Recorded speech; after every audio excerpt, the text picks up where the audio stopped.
चलिए, देखिए आज एक टॉपिक हम कवर करेंगे। वो टेस्ट के रूप में आप लोगों ने दे दिया होगा, हिस्ट्री का, मध्यकालीन भारत का।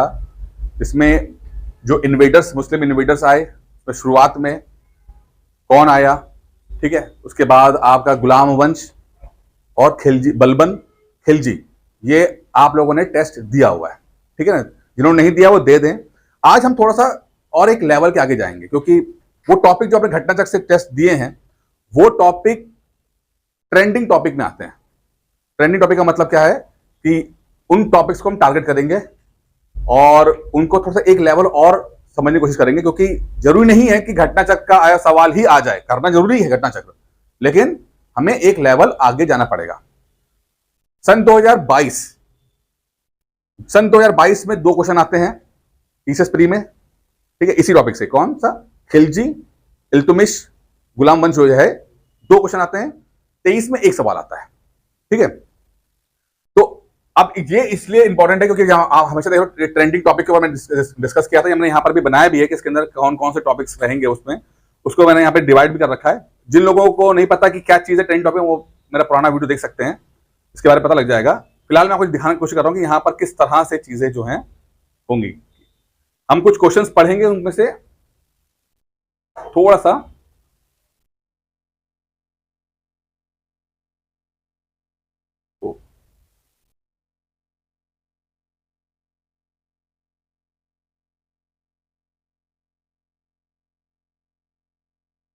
एक है मॉन्यूमेंट्स एंड बिल्डर्स। आप देखो 22 में आया हुआ है, ठीक है।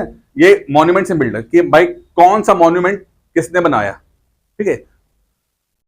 तो वो हमें टॉपिक ध्यान से देखना है। ये उसी में आ रहा है जो हमने करा है उसमें। खिलजी देखिए 22 में आया हुआ है, खिलजी टॉपिक इंपॉर्टेंट है, ठीक है।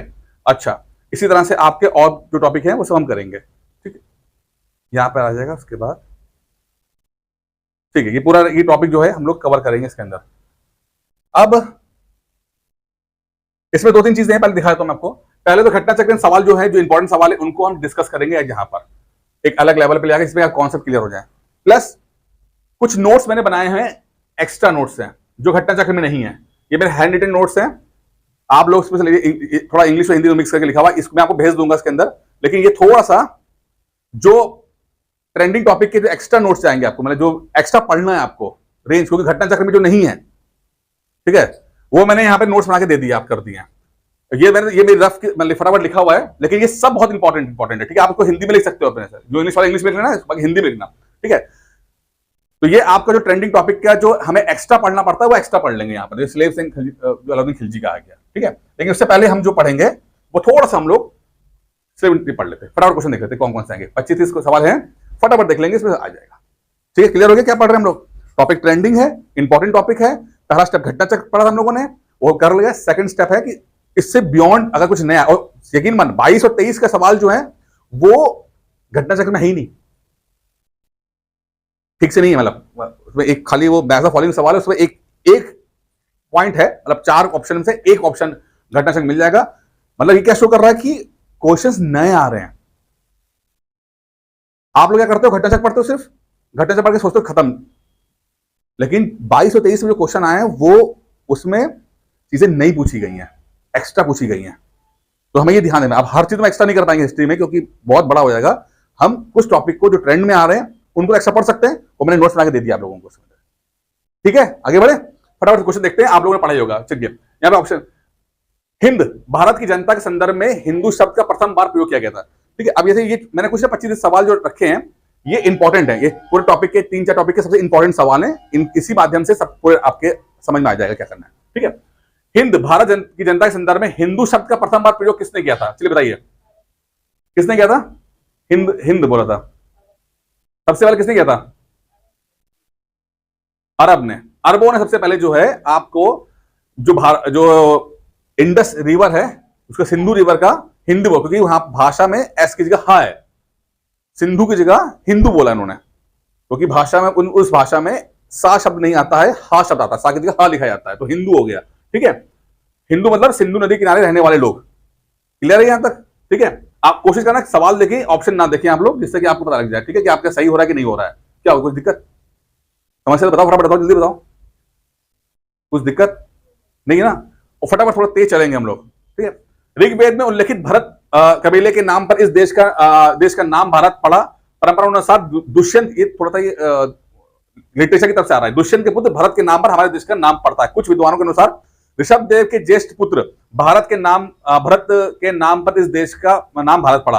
अब ये तो आपका लिटरेचर हो गया, लेकिन यहां पर आपका हिस्ट्री आता है। ईरानियों ने इस देश को हिंदुस्तान कहकर संबोधित किया और यूनानियों ने इसे इंडिया कहा, ठीक है ना, समझ आ रहा है। तो यहां पर सवाल थोड़ा सा, इसलिए मैं आपको इसलिए कह रहा हूं कि चीजों को थोड़ा सा डिस्कशन करने का मेन मकसद ये कि आप लोग उसको समझ पाओ और इस टॉपिक को ढंग से कवर कर पाओ, ठीक है। तो पहले तो आप समझिए कि दुष्यंत के पुत्र जो हैं, उसके बाद उनके नाम पर भरत नाम पड़ा, दुष्यंत के पुत्र का नाम। फिर दूसरा ऋषभ देव जो है, ठीक है, उनके बड़े पुत्र। ऋषभ देव कौन है? ये पहले तीर्थंकर है ये ऋषभ देव, है ना। उनके बेटे का नाम भी भरत है, ठीक है, तो उनके नाम पे पड़ा। फिर ईरानियों ने क्या बोला, इसको हिंदुस्तान कह दिया। यूनानी कौन है? ग्रीस के लोग, ठीक है, उन्होंने क्या बोला? इंडिया बोला, ठीक है। और भारत की जनता के संदर्भ में हिंदू शब्द का सबसे पहले जो प्रयोग किया गया वो अरबों द्वारा किया गया। तो 3-4 चीजें आपको यहां पे देखने को मिल रही हैं आपको, तो थोड़ा सा रखिएगा, थोड़ा सा होश में रखिएगा। क्या जरूरी नहीं कि सवाल रिपीट हो जाए। देखिए, 2 चीजें होती हैं, रिपीट सवाल, रिलेटिव रिपीट सवाल। रिपीट मतलब क्वेश्चन रिपीट कर जाए, रिलेटिव मतलब टॉपिक रिपीट कर जाए, मतलब इसी टॉपिक है यहां से अंदर वाला कुछ पूछ ले जाए। तो थोड़ा सा इस तरह से अपना डिजाइन कीजिएगा कि ये इंफॉर्मेशन आपके दिमाग में स्टोर हो जाए। सवाल करता है कि भाई पूछेगा कि इंडिया शब्द किसने दिया? यूनानियों ने, ठीक है ना। सवाल पूछ सकते नहीं है एक ही चीज में, इंडिया शब्द यूनानियों ने दे दिया। हाँ, मैथ नहीं आता लेकिन सिंबल आता है। या पूछेगा कि लिटरेचर के हिसाब से किसका हो, तो वहां ऋषभ देव का नाम आ सकता है, ठीक है। तो आपको ऑप्शन अपने ओपन रखने, जरूरी नहीं है कि वो जो घटना चक्र में खाली क्वेश्चन ये इतना ही आया तो इतना ही पढ़ लिया। ये भी ऑप्शन में इसको ठीक से पढ़ना हम लोगों ने, ठीक है।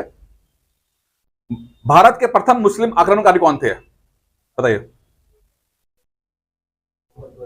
कुतुबुद्दीन ऐबक, मोहम्मद गजनी, मोहम्मद बिन कासिम या मोहम्मद गौरी?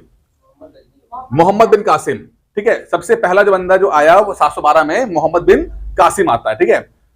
भारत के प्रथम मुस्लिम आक्रमणकारी मोहम्मद बिन कासिम था। ये वो था जो पहली बार ईरान से निकलकर ये लोग सिंध, जो भारत आज पाकिस्तान के अंदर है, सिंध में अटैक किया और वहां के राजा को हराया। पहली बार हुआ 712 के अंदर, ठीक है ना। और पाकिस्तान की किताबों के अंदर लिखा जाता है आज भी कि पाकिस्तान तो 712 में बन गया था जब पहली बार मोहम्मद बिन कासिम जो है वो आया था। तो भाई मोहम्मद बिन कासिम पाकिस्तान बनाने नहीं आया था, वो तो उसने अटैक किया था क्योंकि उस समय वहां पे कोई हिंदू राजा था, उनको हरा के पहुंचा, ठीक है। तो प्रथम मोहम्मद बिन कासिम के नेतृत्व में सिंध पर अरब आक्रमण हुआ, किंतु उसमें कोई स्थायी परिणाम नहीं निकला। अरबों के राज्य सिंध और मुल्तान के पूर्व में नहीं फैल सका तथा उनकी शक्ति छीन हो गई। मतलब कि शुरू में थोड़ा बहुत उन्होंने अपने इलाके से जुड़ा हुआ इलाके में कब्जा कर लिया कि भाई ईरान में से थोड़ा सा अगल बगल के राजा थे, उनको हरा के कर लिया, लेकिन वो भी बहुत टेम्परेरी था, परमानेंट। और ये नहीं था कि हमें पूरा इधर करना। वो चीजें बाद में हुई हैं, जब मोहम्मद गजनी और गौरी आए हैं, मतलब 200-300 साल के बाद तब होना स्टार्ट हुआ है। शुरू में लेकिन आया बंदा कौन था? मोहम्मद बिन कासिम आया था। क्लियर हो गया यहाँ तक? है 712 टॉपिक तो है इनोवेटर्स। आप देखो घटना चक्र, आप टेस्ट दिया ही नहीं आपने। आप घटना चक्र देखो, मध्यकालीन भारत का पहला टॉपिक है ये, ठीक है। इनमें से कौन गजनी राजवंश का संस्थापक है? बताइए। अल्पतगिन है, ठीक है। गजनी क्या है? देखिए अफगानिस्तान के अंदर है गजनी, ठीक है, वहां का है। थोड़ा ये रटने वाला है ये क्या है? ऐसा क्वेश्चन है जो कम किताबों में मिलता है, ठीक है। तो थोड़ा सा देख लीजिएगा। गजनी वंश का संस्थापक अल्पतगिन है। गजनी वंश का अन्य नाम यामिनी वंश भी था। अल्पतगिन के गजनी को अपनी राजधानी बनाया। इस समय उत्तर पश्चिम भारत में हिंदू शाही राजवंश का राज्य था जिसका विस्तार हिंदू कुश पर्वतमाला। अब यहाँ पे देखिए ज्योग्राफी आएगी। ज्योग्राफी में आप देखोगे एक सवाल आ जाता है, हिंदू कुश पर्वतमाला कहां पर है? कहां पर है बताइए? हिंदू कुश पर्वतमाला किस देश में है? बताइए। हिंदू कुश है अफगानिस्तान के अंदर, ठीक है ना। अफगानिस्तान हिंदू कुश मतलब यहां पर मतलब ये बहुत ही खतरनाक पहाड़ियां हैं। इनको अफगानिस्तान के साथ समस्या क्या है कि अफगानिस्तान का टेरेन यानी कि जो लैंड और जमीन का इलाका है ना बहुत ही डिफिकल्ट है अफगानिस्तान, क्योंकि बहुत बड़ा इलाका है, पहाड़ियां हैं, पर्वतीय इलाका है, पानी कम है, चीजें बहुत, इसलिए वहां पर ज्यादा दिनों तक कोई रूल कर नहीं पाता है। समस्या ये आती है वहां पर, ठीक है। तो कई बार आपको पूछेगा हिंदू कुश पर्वतमाला कहां पर है, ज्योग्राफी में आएगा सवाल ये, वो है अफगानिस्तान के अंदर, वहीं पर गजनी आया। ठीक है। अब प्रॉब्लम देखो क्या ना, ये जो मोहम्मद गजनी गौरी जो आए हैं, ये इतने मुश्किल इलाके में रहते थे ये लोग। ठीक है। अब इन्होंने इनको पहली बार जब देखा कि यार अब हमें सर्वाइव करना है, तो इसलिए इंडिया को देखा कि भाई इंडिया में तो पैसा ही पैसा यहाँ पर है, तो उसी चीज से अट्रैक्ट होकर फिर ये इंडिया की तरफ आए। अच्छा, अब यहां पे क्वेश्चन देखते हैं, महमूद गजनी ने भारत पर 17 बार आक्रमण किया, सही है गलत? ठीक है। अब कथन नहीं है, कथन मतलब कि स्टेटमेंट है, और कारण क्या है दे रहा है, वह भारत में स्थायी मुस्लिम शासन की स्थापना करना चाहता था। अब बताइए कि पहले बताइए स्टेटमेंट सही है गलत है? अगर पहला सही दूसरा गलत है, ठीक है। अच्छा, पहला सही दूसरा गलत है, सी ऑप्शन है। ठीक है। क्यों आपको लगता है क्यों गलत है ये? भारत में क्या करने आया था? लूटने आया था, क्योंकि शुरुआत में उनका कोई मूड नहीं था यहाँ पे इंडिया में रहने का। ठीक है। वो चाहते थे जितने भी ये महमूद गजनी हो गया या मोहम्मद गौरी हो गए, इनको जाके पैसा लूटो और वो पैसे से हम अपना अफगानिस्तान को जो है, अपना जो इलाका है उसको संपन्न करके रखेंगे। ठीक है। अच्छा, महमूद गजनवी के दरबारी इतिहास का कौन था? ये बहुत इंपॉर्टेंट है। मोहम्मद गजनवी का, अब देखिए गजनवी ऑफ महमूद ऑफ गजनवी बोलते हैं उसको, गजनवी जगह का नाम है, गजनी जो है जगह का नाम है। ठीक है। हाँ, जगह का नाम गजनवी। ठीक है। अच्छा, अब यहां पे देखिए क्या है, एक बात ध्यान रखिएगा, ये इतिहास का वाले क्वेश्चन बहुत इंपॉर्टेंट है। ठीक है। आप ध्यान रखना कि कुछ 8-10 इतिहासकार हुए हैं, उन्होंने कुछ किताबें लिखी हैं, बहुत इंपॉर्टेंट। बुक्स एंड ऑथर के ऊपर लगातार किताबें आ रही, बुक्स एंड ऑथर के ऊपर लगातार जो है वो सवाल आ रहे हैं, तो आप ध्यान रखना है। तो यहां पर अभी पढ़ेंगे, पहले तो देखिएगा कौन सा व्यक्ति है, यहाँ पे हम उद्बी के बारे में बात करें, लेकिन यहाँ पे जितने भी और भी हैं ये सब इंपॉर्टेंट है, ये सब इंपॉर्टेंट है, चाहे हसन निजामी हो, फिरदौसी हो, चंद्रप्रदाई हो। ठीक है। लेकिन अभी इसका आंसर जो है उद्बी है। अब इसमें क्या है देखिए, उसने कुछ किताबें लिखी हैं। महमूद गजनवी शिक्षित और सभ्यता व विद्वानों एवं कलाकारों का सम्मान करता था। उसने अपने समय के महान विद्वानों को गजनी में एकत्रित किया। उसका दरबारी इतिहासकार उद्बी था, जिसने किताब कौन सी लिखी? किताब उल यामिनी। अब ये आपको नोट्स बनाने अपने, ये नोट्स बनाने आपको। ठीक है, समझ में आप मेरी बात समझ पा रहे हो ना? आप जो अपने नोट्स बनाओगे तो ये किताब उल यामिनी अथवा तारीख यामिनी, तारीख का मतलब होता है हिस्ट्री। ठीक है, नाम अगर लिखा, तो जरूरी नहीं है कि आप सवाल जो है ये पूछ लिया जाए कि इतिहासकार कौन था। हो सकता है कि बुक्स एंड ऑथर के ऊपर मैच द फॉलोइंग वाला सवाल आपको आ जाए, तो उद्बी कौन सा है? किताब उल यामिनी होना चाहिए। और बुक्स एंड ऑथर के लगभग 4-5 सवाल आए हैं। मान के चलो कि ऐसे क्वेश्चन आ सकता है जो कम पॉपुलर है, उन लोगों का नाम पूछ सकते हैं जो कम पॉपुलर है, वो ज्यादा पूछे जा रहे हैं। जरूरी नहीं है कि हर बार वो कालिदास और ये सब पूछ लिया जाएगा। ठीक है ना? तो थोड़ा सा इन पे ज्यादा ध्यान रखिए। किताबुल यामिनी समझ गए कहां नोट्स बनाने बन रहे ना नोट्स। ठीक है, आगे लिए शाहनामा का लेखक फरिश्ता किसके दरबार में से संबंधित है? ये क्वेश्चन गड़बड़ है। देखिए ठीक है, क्या है शाहनामा का? वह फिरदौसी है। ठीक है, फिरदौसी है। जानबूझ के यहाँ पे ये यूपी आरओ में आया था 13 में। शाहनामा का लेखक कौन है? फिरदौसी। ठीक है, फिरदौसी है, फिरदौसी, फिरदौसी लिखिए आप। शाहनामा का फिरदौसी है। ठीक है, और यह गजनवी के दरबार में था। ठीक है। अच्छा, इसका पूर्व के होमर की उपाधि, पूर्व के होमर को उपाधि दे दी, तो आप लिख लीजिएगा फिरदौसी डैश महमूद गजनवी, यानी उसके इलाके में आया है, उसका उसका इतिहासकार है। ठीक है, लेखक विद्वान है, डैश पूर्व का होमर की उपाधि दी गई है। इस पर उसका संभवित फरिश्ता ने क्या लिखा है? तारीख फरिश्ता, फरिश्ता लिखी है। किसने क्या लिखा? तारीख फरिश्ता या गुलशन ए इब्राहिमी। ठीक है, फरिश्ता ने क्या लिखा? तारीख फरिश्ता। ये सवाल पूछा गया तारीख फरिश्ता, गुलशन ए इब्राहिमी नहीं पूछा गया है, लेकिन आप दोनों चीज डाल दीजिएगा। ठीक है, इसका नोट्स बनाते चलिएगा। यहाँ पे यहाँ कुछ समय तक अहमदनगर के शासक मुर्तजा निजाम शाह की दरबार में रहा था, बाद में बीजापुर चला गया। इसकी पुस्तक तारीख फरिश्ता बीजापुर के शासक इब्राहिम आदिल शाह को समर्पित थी। अब ये बहुत इंपॉर्टेंट देखिए, अब एक सवाल समझिएगा क्यों मैं बोल रहा हूं। अगर आप क्वेश्चन पेपर को बहुत डिटेल में आके देखेंगे, आपको एक चीज दिखाई देगी, बुक्स एंड ऑथर के ऊपर सवाल तो आते हैं कि भाई किस व्यक्ति ने कौन सा किताब लिखा। ठीक है, बुक्स एंड ऑथर पे आ गया। लेकिन अब क्या हो गया ना, एक चीज और आने लगी है, वो आने का विषय, किस सब्जेक्ट पे कौन सी किताब लिखी गई है। ठीक है, जब मैंने आपको नोट्स दिए हैं उसमें देखोगे कि मैंने उसमें विषय भी दिए हुए हैं आपको। ठीक है, तो विषय यहां पर देखिए यार किससे समर्पित है, तो तारीख फरिश्ता, फरिश्ता ने लिखी है, बहुत अच्छी बात है, लेकिन ये बीजापुर के शासक इब्राहिम आदिल शाह को समर्पित है। तो आप ये लिखना कि इस किताब के अंदर इनका मेंशन किया गया है या इनके बारे में लिखा गया है। ये सवाल बनते हैं भाई जब आपको मुश्किल सवाल जो होते हैं। इसलिए थोड़ा सा घटना चक्र को भी ठीक से पढ़ना है हम लोगों को। अगर आप घटना चक्र पढ़ रहे हैं तो कोशिश करनी है कि भाई उससे जुड़े हुए अब एक ही क्वेश्चन के अंदर 3 सवाल बन रहे हैं हम लोगों के, बन रहे कि नहीं बन रहे हैं, ठीक है। तो नोट्स अच्छा बनाइए आप लोग, अच्छे नोट्स बनाएंगे, वो याद रखने में काम आएगा आपको, आपकी मेमोरी सही होगी, तेज होगी आपकी, ठीक है। हमें हमें फोकस करना कि हम अपनी इंफॉर्मेशन को इस तरह से रखें कि वो हमें याद रह जाए, नहीं तो खिचड़ी बन जाती है। हम ज्यादातर यहां फोकस करते हैं, हम यहां फोकस नहीं करते हैं इसके अंदर, और सवाल यहां से आ रहे हैं। ठीक है, आगे बढ़े, लिख रहे हो ना आप लोग, फटाफट लिखते जाना। अच्छा, अरे रुक तो जा भाई, पहले सवाल तो कर लेंगे, तुम पहले देख देख के आंसर भी। पुराणों का अध्ययन करने वाले प्रथम मुसलमान कौन थे? अबू फजल, अबुल कादिर बदायूनी, अल ब्रूनी या दारा शिको? नाम सबके सुने होंगे आप लोगों ने, सुने हैं सबके नाम, ठीक है। कौन सा आंसर इसका? अल ब्रूनी, ठीक है।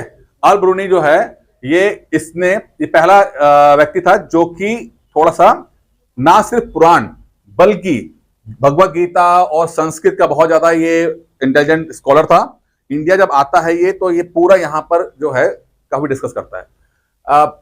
एक बार मैंने आपको बताया भी था कि जो ये लोग आए इंडिया में पहली बार, ये सब गौरी और गजनी के साथ आए, ये इंटेलिजेंट लोग, ये लोग जो आए, इन्होंने हिंदू लिटरेचर को बहुत पढ़ा। यहां की जो चीजें जो हैं उन्होंने काफी जो है छाटी, ठीक है, छाट बन के उन्होंने इसको इस्लामिक टच देकर अडॉप्ट किए हैं। अगर मेरा असेसमेंट है कि जितने भी ये आपके सूफी हैं और सूफी की जो फिलॉसफी है वो कोई यूनिक फिलॉसफी नहीं इस्लाम की।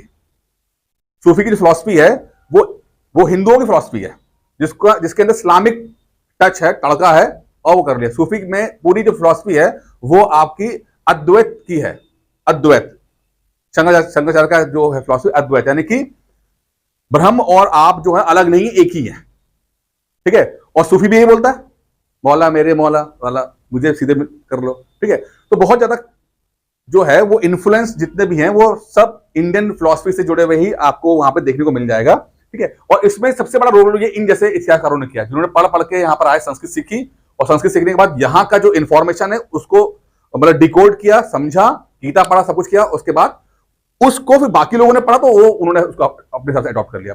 यही कारण है कि सूफीज्म सिर्फ हिंदुस्तान के अंदर तो है, हिंदुस्तान पाकिस्तान के अंदर। अगर वो इस्लाम का मेन होता तो यार अरब में भी होना चाहिए था, इराक में होना चाहिए था, सऊदी अरब में होना चाहिए था। वहां तो नहीं दिखता हमें कोई सूफी, यहां को दिखता क्योंकि हिंदू फिलॉसफी यहां पे थी, ठीक है ना। अभी हम लोग बड़ा गलत बोलते हैं कि नहीं वो सूफीज्म ने बहुत वो क्या, हिंदू फिलॉसफी ने सूफीज्म बनाया और सूफीज्म ने बाद में फिर हिंदू फिलॉसफी को थोड़ा सा और वो किया, जैसे भक्ति मूवमेंट वगैरह जो है साथ में आते हैं।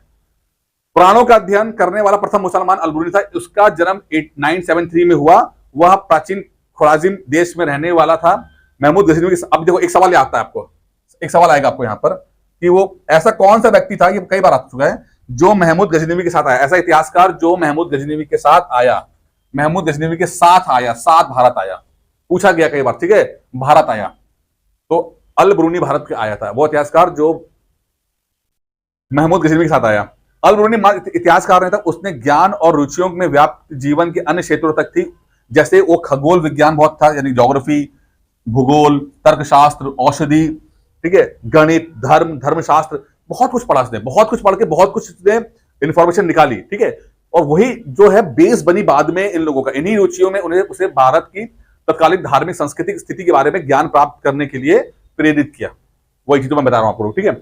उसे संस्कृत का अध्ययन किया और अनेक संस्कृत रचनाओं का उपयोग किया। एक सवाल आपके एग्जाम में आया था कि वो व्यक्ति कौन था जो कि जिसने हिंदुस्तान आके संस्कृत का अध्ययन किया, संस्कृत का एक्सपर्ट था, वो संस्कृत का एक्सपर्ट था, ठीक है ना। अल ब्रूनी है, ठीक है। संस्कृत, ये सवाल आया था, संस्कृत का अध्ययन किया और संस्कृत रचनाओं का उपयोग किया। उसमें ब्रह्मगुप्त, बलभद्र, वराहमिहिर की रचनाएं विशेष रूप से उल्लेखनीय हैं, ठीक है। और ये सब कौन से हैं राइटर? ये एंशिएंट राइटर हैं, एंशिएंट राइटर आपके प्राचीन भारत के हैं। तो वो जब आया, क्योंकि ये वक्त कौन सा है? ये वक्त है जब मध्यकालीन भारत शुरू हो रहा है, ठीक है। एक हम लोग मोटा मोटा बोलते हैं कि 7 AD से लेकर हम लगभग 12 एडी तक की बात करते हैं। तो ये वक्त जो है ना, ये 2-4-500 साल का जो एडी वक्त है ना, ये ट्रांजिशनल फेज है, जहां पर प्राचीन भारत से हम मध्यकालीन भारत की तरफ जा रहे हैं, और बीच में एक 400-450 साल का एक ट्रांजिशन फेज आया है। और मैं एक चीज बताऊं आपको, मैं बड़ा इंटरेस्टिंग सी बात, अगर आप अभी हिस्ट्री पढ़ोगे ना, एक और मैं आपको डिकोड करके बताता हूं चीजें। हिस्ट्री के अंदर अब जब आप पढ़ रहे हो पेपर देने के लिए, जो ये ट्रांजिशनल फेज है, ठीक है, प्राचीन भारत से मध्यकालीन भारत के बीच में 400-450 समय, और जब मध्यकालीन भारत से मॉडर्न भारत में होने का जो समय, यहां ये फेज पे आजकल एग्जाम बहुत आ रहे हैं, सवाल बहुत आ रहे हैं एग्जाम में, ठीक है, क्योंकि किताबें ज्यादा लिखी नहीं गई, क्वेश्चन बनते नहीं थे, लेकिन अब सारे क्वेश्चन बन चुके, हर साल बनते बनते, अब ये फेज पे ज्यादा फोकस हो रहा है। तो आप कॉन्शियसली इस फेज को बहुत ध्यान दीजिएगा। अगर घटना चक्र या बाकी किताबों में ना भी हो, तो भी आप कोशिश करना कि आप इस फेज को थोड़ा सा रीड कर लो। यहां पर आपको जो राजपूत है कैसे बने, चोला डायनेस्टी के बारे में पता लगेगा, ठीक है, कौन कौन से राजा थे, तो ये सब फेज आपको है, जो कि ज्यादा ओपन नहीं होता, ज्यादा किताबों में नहीं है, लेकिन आप कोशिश करना कि पढ़ना। एक सवाल आएगा, ये ट्रांजिशनल फेज बहुत खतरनाक फेज होते हैं, ठीक है ना। उसने जगह जगह भगवत गीता, विष्णु पुराण और वायु पुराण को उद्धृत किया, ठीक है। मैंने कहा कि यहाँ की फिलॉसफी पढ़ी। अल-बुर्नी ने अरबी भाषा में ये तहकीक हिंद किताब लिखी है।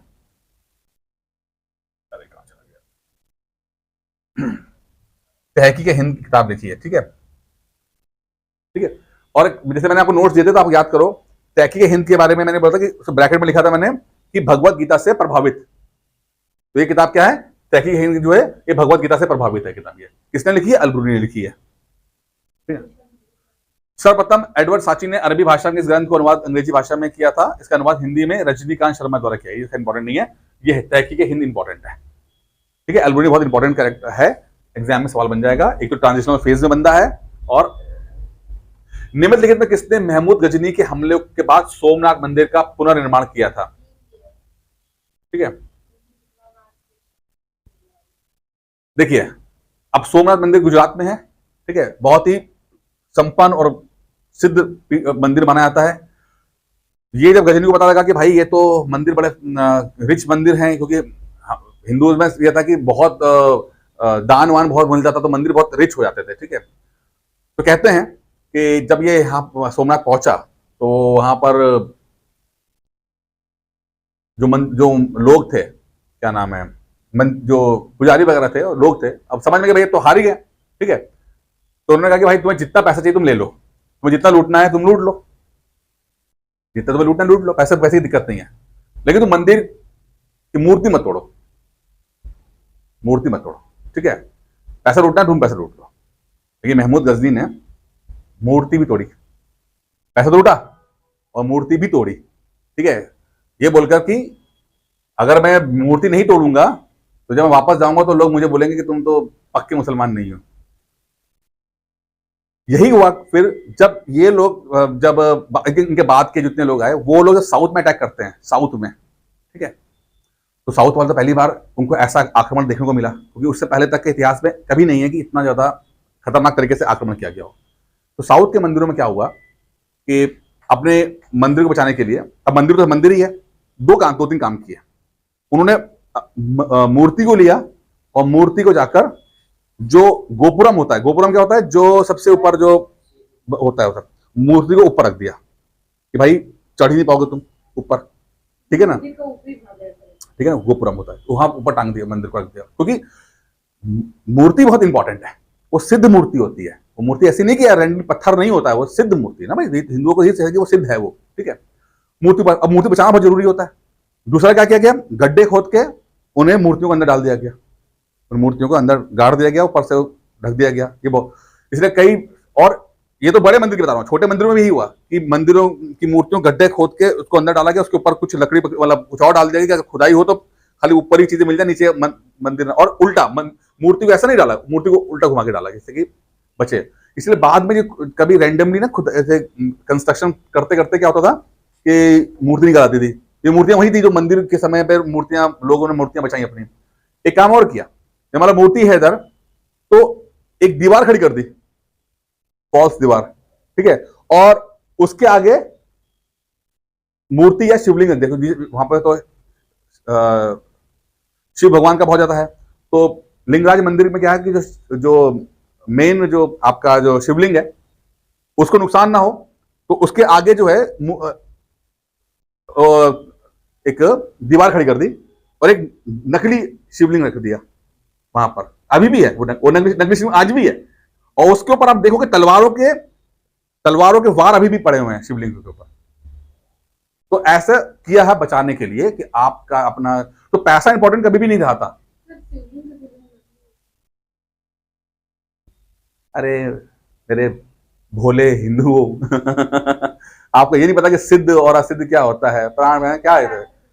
अरे प्राण प्रतिष्ठा होती है हर चीज की तभी तो ये इतने पीठ बने हुए। क्यों? कुछ चीजें इंपॉर्टेंट हैं, कुछ मंदिर इंपॉर्टेंट है, लोग जाते हैं वहां पर। क्यों जाते हैं भाई? अगर तो कुछ तो सिद्ध है ना, कुछ तो एक्स्ट्रा एनर्जी वहां पे मिल रही है ना वहां पे। अब क्योंकि आपने तो कभी पढ़ा ही नहीं, कुछ जानने की कोशिश ही नहीं की, तभी आप ऐसा सवाल ऐसे पूछ रहे हो। नहीं पढ़ा ना आज तक कुछ? नहीं पढ़ा ना? नहीं पढ़ा, कोई बात नहीं, कोई बात नहीं, पीछे बना उसके बाद पढ़ लेना, ठीक है। अब देखिए भीमदेव के बारे क्या होता है। तो मेन इंपॉर्टेंट अब जो होते हैं ना मूर्तियां, जैसे आप कामाख्या मंदिर है वहां, तो मंदिर में मूर्ति जो होती है वो सिद्ध हो जाती है। सिद्ध मतलब कि अब उसमें उतनी ऊर्जा एनर्जी आ चुकी है। मोदी जी ने वहां प्राण प्रतिष्ठा की श्री राम जी की, क्या किया भाई? अगर प्राण प्रतिष्ठा नहीं है तो पत्थर है, प्राण प्रतिष्ठा के बाद ही वो जो है वो विग्रह बनता है, वो जो बनता है, ठीक है ना। फर्क है दोनों चीजों के अंदर। महमूद गजनी के सोमा मंदिर पर आक्रमण 1026 में किया समय जहां पर शासक भीमदेव प्रथम थे, ठीक है। महमूद मंदिर से अतुल संपत्ति लूटकर वापस लौट गया। महमूद जाने के बाद भीमदेव प्रथम ने सोमा मंदिर का पुनर्निर्माण, अब 17 बार बनाया। देखो मैं बार बार गए, तोड़ा, फिर बनाया। अब देखो कि बार बार लूट के जा रहे हैं और फिर बना रहे हैं लोग। तो पैसे की दिक्कत नहीं थी, ठीक है। पैसा उनको इतना नहीं खला कि तो पैसा ले गए। बात खरा था कि वो मूर्तियां तो तोड़ी, वो खा लिया, वो चीज खराब लगी। चलिए खैर, उस समय का था ये कि असल में क्या थोड़ा सा ये यहाँ पर लिटरेचर ना थोड़ा सा, मैं आपको ये बात क्यों बार बोल रहा हूँ ना, जैसे कि ये बात मैंने इसलिए बताई आपको, कभी हिस्ट्री में ना कभी कभी हम लोग ना एक फॉल्स नैरेटिव पढ़ते हैं कि गजनी तो आया था लूटने आया था, उसको इस्लाम नहीं खिलाना था। लेकिन ये बात पूरी तरह से नहीं है, ठीक है। जो मंदिर मूर्तियां तोड़ी गई ना, तो वो भी कहीं ना कहीं जो है एक आइडियोलॉजिकल डिफरेंसेस बताती है कि सिर्फ बात पैसे की नहीं थी। पैसा तो था ही था, लूटना था, लेकिन साथ में जब गए तो अपना भी वहां पर दिखाना होता था। चीजें सिर्फ एक पक्ष नहीं है, पूरा पूरा पढ़ना जरूरी होता है, तो उसको पूरा तरीके से देखना समझना जरूरी है। इसने एक तरफ संस्कृत मुद्रा लेखा के साथ चांदी के सिक्के निर्गत किए थे। अब देखिए चांदी के सिक्के बनाए और उसके जो है संस्कृत में लिखा था, संस्कृत में लिखा था। तो कौन है वो? गजनवी है, महमूद गजनवी, ठीक है। महमूद गजनवी ने अपने जो सिक्के थे वो संस्कृत में लिखे हुए, संस्कृत मुद्रा के साथ चांदी के सिक्के महमूद गजनवी ने जारी किए। महमूद गजनवी ने जारी चांदी के सिक्कों के दोनों तरफ दो अलग अलग भाषाओं में लिखा हुआ था। ऊपरी भाग पर अंकित मुद्रा लेख अरबी भाषा में था और दूसरी तरफ अंकित लेख संस्कृत भाषा में था, ठीक है। सिक्के के मध्य भाग में संस्कृत भाषा में लिखा था अव्यक्त मेकम मोहम्मद अवतार निरुपति महमूद, ठीक है। इसलिए कि चारों ओर तरफ अंकित अच्छी गई सब। तो अच्छा, एक ना दो तीन अभी राजा होंगे मुस्लिम राजा जिन्होंने सवाल भी आएंगे जिसमें उन्होंने लक्ष्मी जी की फोटो यूज की है या संस्कृत में, तो वो एग्जाम में सवाल इंपॉर्टेंट आएगा, ठीक है ना। हाँ, महमूद, अब दूसरा बंदा आता है महमूद गौरी। तो गजनवी निकल गया, अब मोहम्मद गौरी आ गया। महमूद गजनवी और मोहम्मद गौरी दो अलग अलग हैं, ठीक है। को सबसे पहले किसने पराजित किया था? भीम टू आ गया। ध्यान रखना, ये बड़ा इंटरेस्टिंग याद करने के लिए यहाँ पे मोहम्मद गौरी से दो तीन सवाल आते हैं। तो भीम वन से कौन लड़ाई लड़ा? गजनवी। भीम टू से कौन लड़ा? गौरी। भीम वन भीम टू, ध्यान रखना, भीम वन भीम टू, ठीक है। अच्छा, पृथ्वीराज चौहान की भी आएगी बारी आएगी, लेकिन अभी शुरुआत में अलग होगा, ठीक है। 1178 में मोहम्मद गौरी ने गुजरात पर आक्रमण किया, ठीक है, किंतु मूलराज द्वितीय या भीम टू ने अपनी योग्य और साहसी विधवा मां नायिका देवी के नेतृत्व में आबू पर्वत, माउंट आबू, कहां पर? राजस्थान, ठीक है। माउंट आबू में के निकट गौरी का मुकाबला किया और उसे परास्त किया। वह गौरी की भारत में पहली पराजय थी। तो ठीक है, ये इंपॉर्टेंट है। माउंट आबू कहां पर है? राजस्थान के अंदर। माउंट आबू अभी आजकल किस धर्म का सबसे बड़ा गढ़ है? जैन धर्म का, ठीक है ना। जैन धर्म का एक बहुत बड़ा हब है वहां पे, ठीक है। और वो एक टूरिस्ट प्लेस है, ये थोड़ा हिली स्टेशन है, ये ध्यान रखिएगा। माउंट आबू मोहम्मद गौरी ने जयचंद को किस युद्ध में पराजित किया था? अब नहीं, देखिए सवाल देखिए, मोहम्मद गौरी ने जयचंद को, पृथ्वीराज चौहान की बात नहीं कर रहे हैं यार, ठीक है? आंसर देने पहले क्वेश्चन पढ़ो पहले भाई, गलती उसी कह रहा हूं ना, आराम से पढ़ो। मोहम्मद गौरी ने जयचंद को किस युद्ध में पराजित किया था? अब मोहम्मद गौरी के 3 युद्ध इंपॉर्टेंट हैं। पहला आपने भीम 2 से देख ही लिया, ठीक है? दूसरा आ गया जयचंद वाला, जो चंदावर का युद्ध हुआ था 1194 में, चंदावर का हुआ था। और उससे पहले 2 युद्ध और हुए हैं पृथ्वीराज चौहान से हुए हैं। पहला तराइन का युद्ध 1191 में और दूसरा तराइन का युद्ध 1192 में। 3 लोगों इंपॉर्टेंट है सवाल एग्जाम में। पहला कौन सा है? भीम 2। दूसरा कौन सा है आपका? पृथ्वीराज प्रथम और पृथ्वीराज द्वितीय, और पृथ्वीराज का पहला युद्ध, दूसरा युद्ध, और फिर आपका जयचंद का चंदावर का युद्ध हो गया। इंपॉर्टेंट है, ठीक है? सीक्वेंस अगर आप बताने को आए हो आप बता देना, थोड़ा सा लिख लो, ठीक है? ये 1194 में हुआ है। अब कौन है यहां पर? चंदावर का युद्ध जो है गौरी ने कन्नौज के गहडवल राजा जयचंद को पराजित किया था। कन्नौज कहां पर है? यूपी में। यूपी में है कन्नौज। कन्नौज किसके लिए फेमस, किस चीज के लिए फेमस है? इत्र के लिए, ठीक है? कन्नौज जो है इत्र के लिए फेमस है। वहां पर गहडवाल राजा, गहडवाल इंपॉर्टेंट है, देख लीजिएगा, गहडवाल राजा है ये, मतलब इस जयचंद को पराजित किया था, ठीक है? और चंदावर वर्तमान में फिरोजाबाद में है। और फिरोजाबाद किसके लिए फेमस है? चूड़ियों के लिए, कांच के सेट, ठीक है? तो 1 डिस्ट्रिक्ट 1 प्रोडक्ट वाला जो है आप उस तरह याद कर सकते हो, ठीक है?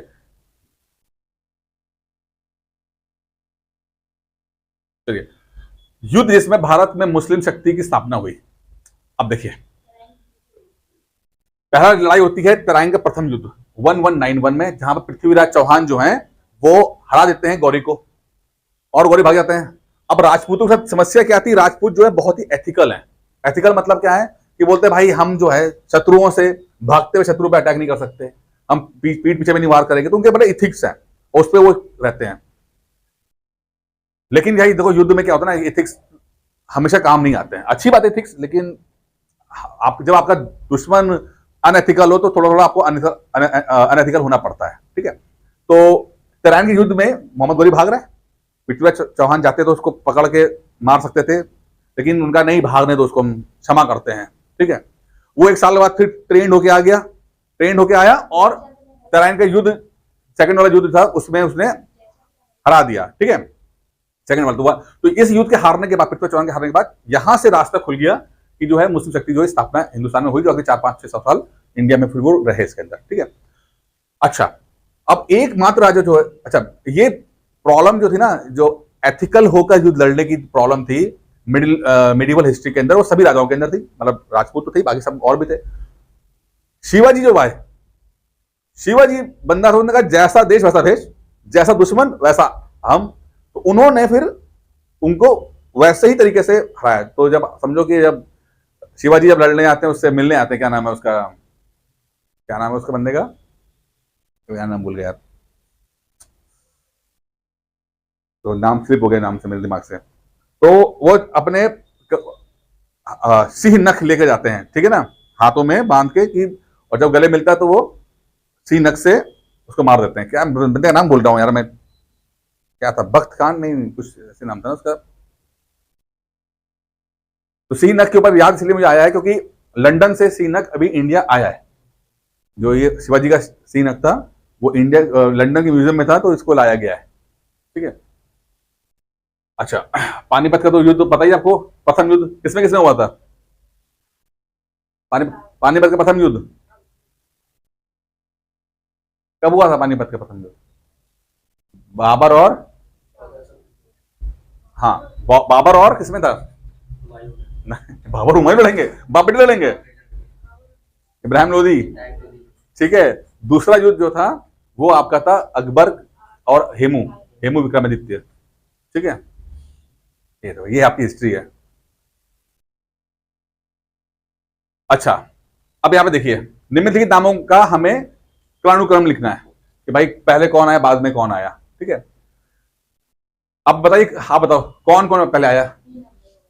आपने बी कहा, और बताइए, जल्दी बताइए फटाफट, कौन पहले आया, बाद में कौन आया? 2 3 1 4, 2 3 1 4, आपने कहा बी। बिल्कुल बताइए फटाफट। चलिए, आपने दो पहले बोला, मतलब आपने बोला गजनवी पहले आया, मान लेते हैं गजनवी पहले आ गया, ठीक है। फिर गौरी आ गया, 2 3 आ गया, ठीक है। फिर चंगेज खान और तैमूर की बात हो रही है यहाँ पे ना। चंगेज खान पहले आया, बाद में तैमूर आया है, ठीक है। तो तैमूर तैमूर आया आपका 1398 में, 1398 में आया, और चंगेज खान आया आपका इल्तुमिश के टाइम पे आया है, ठीक है ना। तो इल्तुमिश तो आपका समझ लो कि 1220-30 के आसपास की बात है, ठीक है। हाँ, 1206 से लेकर 1234 तक का है, तो वो इल्तुमिश उस टाइम पे आया हुआ है। जो इसलिए बोलोगे, आपको याद रखना पड़ेगा ना, थोड़ा सा आइडिया रहेगा तो आप कर पकड़ पाओगे चीजों को लेकर, कौन कब आया, थोड़ा उसकी डेट, उसकी, तभी इस तरह के सवाल राइट हो पाते हैं, नहीं तो राइट नहीं हो पाते हैं, ठीक है।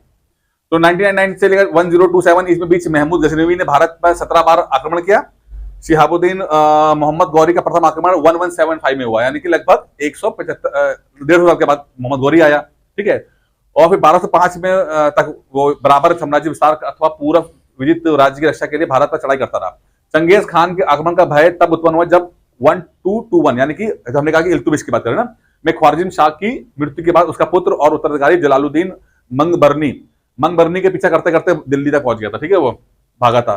सुल्तान नसीरुद्दीन के शासनकाल में मध्य एशिया के मंगोल सेनानायक तैमूर, जब तैमूर कब आया था, नसीरुद्दीन के उसमें आया था। ये बहुत इंपॉर्टेंट सवाल है, ये ध्यान रखना, कभी कभी पूछ लेते हैं आपको कि तैमूर कब आया था। तैमूर लंग कहते हैं इसको, ठीक है, लंगड़ा था ये, ठीक है। और हमारे सैफ अली खान जी के बच्चे का नाम भी तैमूर है, और तैमूर जब रखा गया था, बड़ा कंट्रोवर्सी हो गई थी भाई कि आप अपने बेटे का नाम तैमूर रख रहे हो, जो हिंदुस्तान आया और आके आक्रमण करके वो लूट के गया।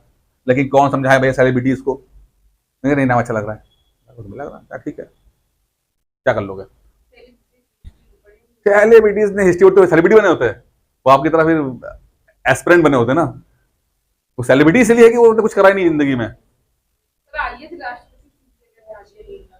किस मुस्लिम शासक के सिक्कों पर देवी लक्ष्मी की आकृति है, बताओ।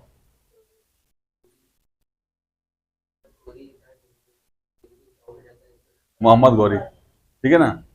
तो मोहम्मद गौरी के उसमें देवी लक्ष्मी की मूर्ति है, आकृति बनी होती है सिक्कों पे, गौरी, ठीक है ना। गजनवी सोमनाथ मंदिर तोड़ डाला और संस्कृत लिखा हुआ है, और इन्होंने मूर्ति लक्ष्मी की मूर्ति लगाई हुई है, ठीक है ना। इंपॉर्टेंट सवाल है, उत्तराखंड पीसीएस में आ चुका है। मोहम्मद गौरी के किस दास ने बंगाल और बिहार पर विजय प्राप्त की थी, बताइए। बंगाल और बिहार किसने जीता था मोहम्मद गौरी के, कौन सा वो था, कुतुबुद्दीन ऐबक, इल्तुमिश, बिख्तियार खिलजी या यलदुज। मोहम्मद गौरी का कौन सा दास जो बंगाल और बिहार गया था। अब देखता कि हिस्ट्री कितनी मजबूत है आपकी। आपने कुतुबुद्दीन ऐबक है, इसका आंसर है बख्तियार खिलजी। कुतुबुद्दीन ऐबक कभी भी लाहौर से आगे नहीं गया, ठीक है ना। कुतुबुद्दीन ऐबक है वो लाहौर में रहा है, पहला शासक जो दिल्ली पहुंचा है वो इल्तुमिश है। ये सवाल आएगा एग्जाम में, ठीक है ना। कुतुबुद्दीन ऐबक लाहौर तक ही रहा, क्योंकि उसको डर था कि अगर मैं इधर भागूंगा तो उधर से अटैक हो जाएगा, ठीक है। जो यहां पर बात करें मोहम्मद गौरी का जो एक दास है, वो है बख्तियार खिलजी, ठीक है। ये वही टैलेंटेड आदमी है जिन्होंने नालंदा और उसको तहस नहस कर दिया था। मतलब किताब पढ़ने का बहुत शौक नहीं था, और बहुत ही कहते हैं कि ये बहुत ही इतिहास में सबसे खराब चीज अगर कोई हुई है ना तो ये है। अगर पैसा भी गया आ जाता है। आप सोमनाथ टेम्पल का एग्जाम्पल, 17 बार बनाया गया, 17 बार लूटा गया उसको, तो मतलब पैसा आ जाता है, लेकिन जो नॉलेज गई ना वो नहीं आ पाएगी दोबारा। 1 महीने तक जो है वो आग लगी रही, 1 महीने तक 10,000 से ज्यादा लोग जो हैं वो यूनिवर्सिटी पढ़ते थे, 10,000 से ज्यादा लोग माना जाता है, ठीक है। किताबों का मतलब वो तमाशा हुआ कि मतलब क्या बताएं, वो उसमें अच्छा उस समय प्रिंटिंग प्रेस तो कुछ है नहीं कि आपके पास किताबों के बहुत सारे प्रिंट हैं, जो है वो मूल पांडुलिपियां ही होती हैं। अब वो उस समय जमाने में क्या लोग जो है लिख लिख के ट्रांसलेशन होता था, लिख लिख के ट्रांसलेशन। अब जो नॉलेज चलेगी वो नॉलेज चलेगी, तो ये बहुत बड़ा लॉस है। ये सबसे मतलब अगर पूरे विलन अगर कभी पूछे ना सवाल के इतिहास में सबसे बड़ा विलन कौन है, मिस वर्ल्ड मिस यूनिवर्स के ऊपर ना सवाल ऐसे आते हैं। आपने कभी देखे कॉन्टेस्ट देखे मिस वर्ल्ड के मिस यूनिवर्स के, तो आखिरी राउंड होता है ना वो होता है इंटरव्यू राउंड होता है। मैं सामने वो सवाल पूछते हो तो कभी पूछ लेते कि भाई आपको ऐसा आपका हीरो कौन है, ठीक है, या आपका इतिहास में विलन कौन लगता है सबसे बड़ा विलन।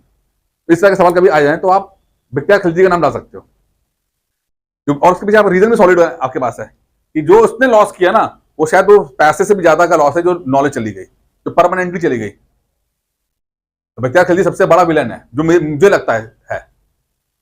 बाकी तो पैसा तो आया आया चला गया, आया चला गया, तो होता ही रहता है, कोई दिक्कत नहीं। अरे वो तो फर्जी वाले हैं यार, वो तो ऐसा नहीं है, क्योंकि अरे वो कुछ भी करते हैं, ऐसा नहीं है। दो चीजें, पहले बात तो आपके आपके सिलेबस में यही है, ठीक है, जिसने नालंदा को जलाया, तो आपको तो विक्रमशिला बिहार हो, तो आपके लिए तो इंपॉर्टेंट है, पहली चीज तो यही है। और अगर इसको थोड़ा सा अलग भी ले लेते हैं, तो भी जो सोर्स बताए हैं इसमें नेपाल के राजा का है या बाकी दूसरे जो फॉरेन ऑथर्स के जो सोर्सेज हैं, उन सब ने बख्तियार खिलजी का नाम लिया। तो थोड़ा सा यहाँ पर क्या है ना, यहाँ पे कुछ ना अलग विंग वाले जो हैं, अलग विंग वाले जो है, उनकी सोच अलग है। हिस्ट्री को ट्विस्ट करने की सोचते हैं कि भाई एक नैरेटिव ना बिल्ड हो पाए इस तरह से, ना थोड़ा सा रहता है, वो हिस्ट्री के साथ बड़ी समस्या रहती है कि सच है। हाँ, सब वाइट वॉश करते हैं या क्या लगता है आपको, बहुत मरा हुआ सब्जेक्ट है क्या? स्टैटिक है? अगर आप स्टैटिक से पढ़ोगे तो स्टैटिक है, और डायनेमिक से पढ़ोगे डायनेमिक है। नहीं तो आप हिस्ट्री को अगर फैक्ट्स के रूप में पढ़ोगे तो फैक्ट है, फैक्चुअल है, और अगर हिस्ट्री को आपने अगर सब चीजें जोड़ के पढ़ा तो फिर आप डायनेमिक थी।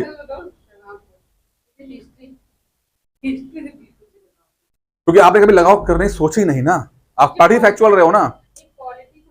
आपने आप प्रॉब्लम क्या ना कि आपने सब्जेक्ट दिक्कत नहीं है, हिस्ट्री से अच्छा सब्जेक्ट कोई है ही नहीं अगर देखा जाए तो, लेकिन क्या है तो आपने पढ़ा नहीं ना ढंग से। आपने प्रॉब्लम तो यही ना, आपने पढ़ा नहीं ना, तो प्रॉब्लम आपकी है, प्रॉब्लम आपकी है, सब्जेक्ट की प्रॉब्लम नहीं है। सब्जेक्ट बहुत खूबसूरत सब्जेक्ट है ये, ठीक है।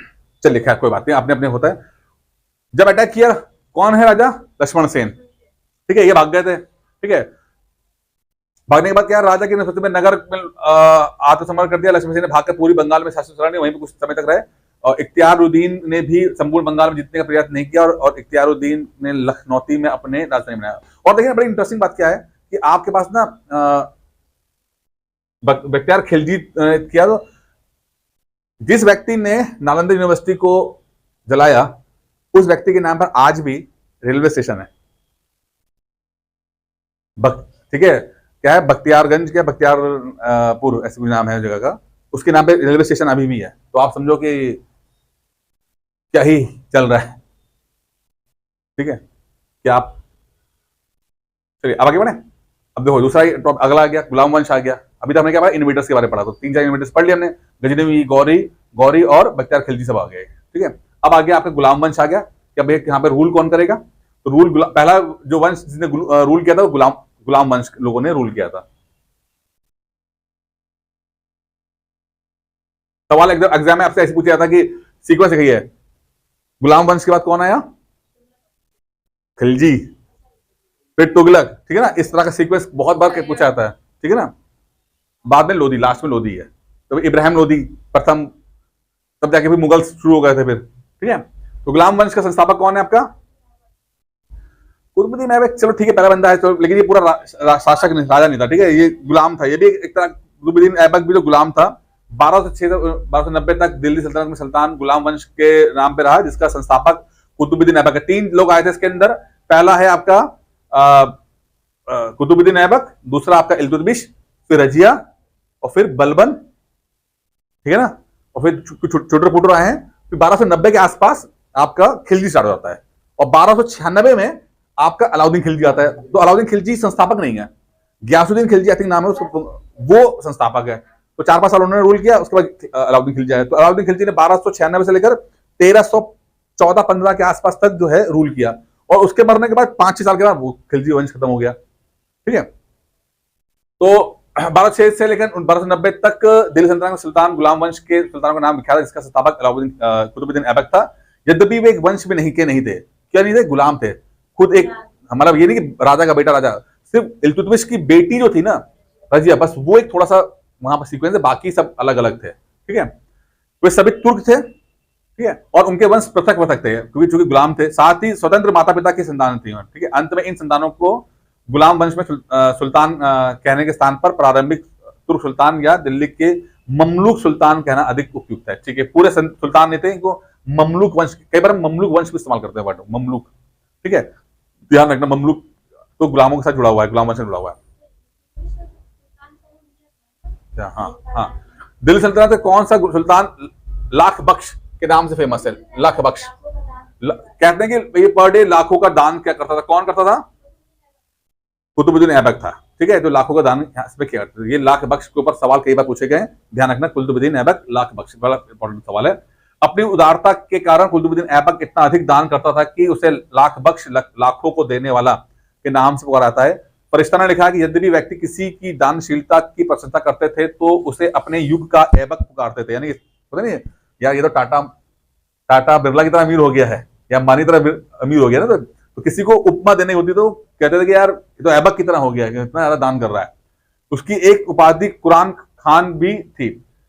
ऐबक को साहित्य से प्यार था, अनुराग था और स्थापत्य कला में रुचि थी। तत्कालीन विद्वान हसन निजामी और फक्र ए मुदबिर को उसका संरक्षण प्राप्त था। उन्होंने ऐबक को अपने ग्रंथ समर्पित किए थे। ऐबक ने दिल्ली में क्वात उल इस्लाम और अजमेर में 2.5 दिन का झोपड़ा मंदिर तोड़ तोड़ के बनाए थे। ठीक है ना, सही बोला मैंने? सही है भाई। 2.5 दिन में कौन सी मस्जिद बना दोगे आप? अजमेर में 2.5 दिन में कहां बन सकता कौन सा? और कुतुब, और किसी को अगर देखिए, कुतुब मीनार अलग है, ये सही है। क्वातुल इस्लाम अलग है, कुतुब मीनार अलग है। कुतुब मीनार के उसी में प्रांगण में जो है आपका जो है क्वातुल इस्लाम मस्जिद है। नहीं, झुकी नहीं है, ऐसा कुछ नहीं है। ठीक है, झुकी है, सीधी है। कहां कहते हैं? हम तो सीधे सीधे कहते हैं।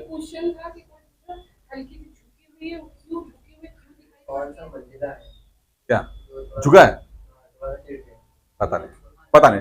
चलो देखो, कुतुब मीनार अलग चीज है और कुतुब इस्लाम मस्जिद अलग चीज है। ठीक है, तो मस्जिद तो ठीक बनाई इसने, तो कुतुब इस्लाम। तो जो ये है जो कुतुब मीनार है, ये तो आपको जाके सारे एविडेंस मिल जाएंगे आपको कि वो मंदिर बने हुए हैं सब यहाँ पे। ठीक है, उसमें और जैन मंदिर है, लगभग 27 जैन मंदिरों को तोड़, जैन और हिंदू मंदिरों को तोड़ के ये बनाया गया था। ठीक है, अब याद कर लीजिए, अजमेर में बना ये 2.5 दिन का झोपड़ा। ये एग्जाम में 2022-23 में आया सवाल है। ये मैच द फॉलोइंग सवाल आया था, तो ये पूछा गया था कि 2.5 दिन का झोपड़ा किसने बनाया है? कुतुबुद्दीन ऐबक। तो लेटेस्ट है, करंट है, इसको मतलब ट्रेंडिंग में है, तो ये याद रखिएगा। कहां बना है? अजमेर में। ये कहां पर है? दिल्ली में। ठीक है ना, तो मॉन्यूमेंट्स वाला जो सवाल है इस तरह से आएगा, कौन सा मॉन्यूमेंट कहां है और दूसरा किस मॉन्यूमेंट में किसने बनाया, और तीसरा मुश्किल सवाल, कौन सा मॉन्यूमेंट किस पत्थर से बना है?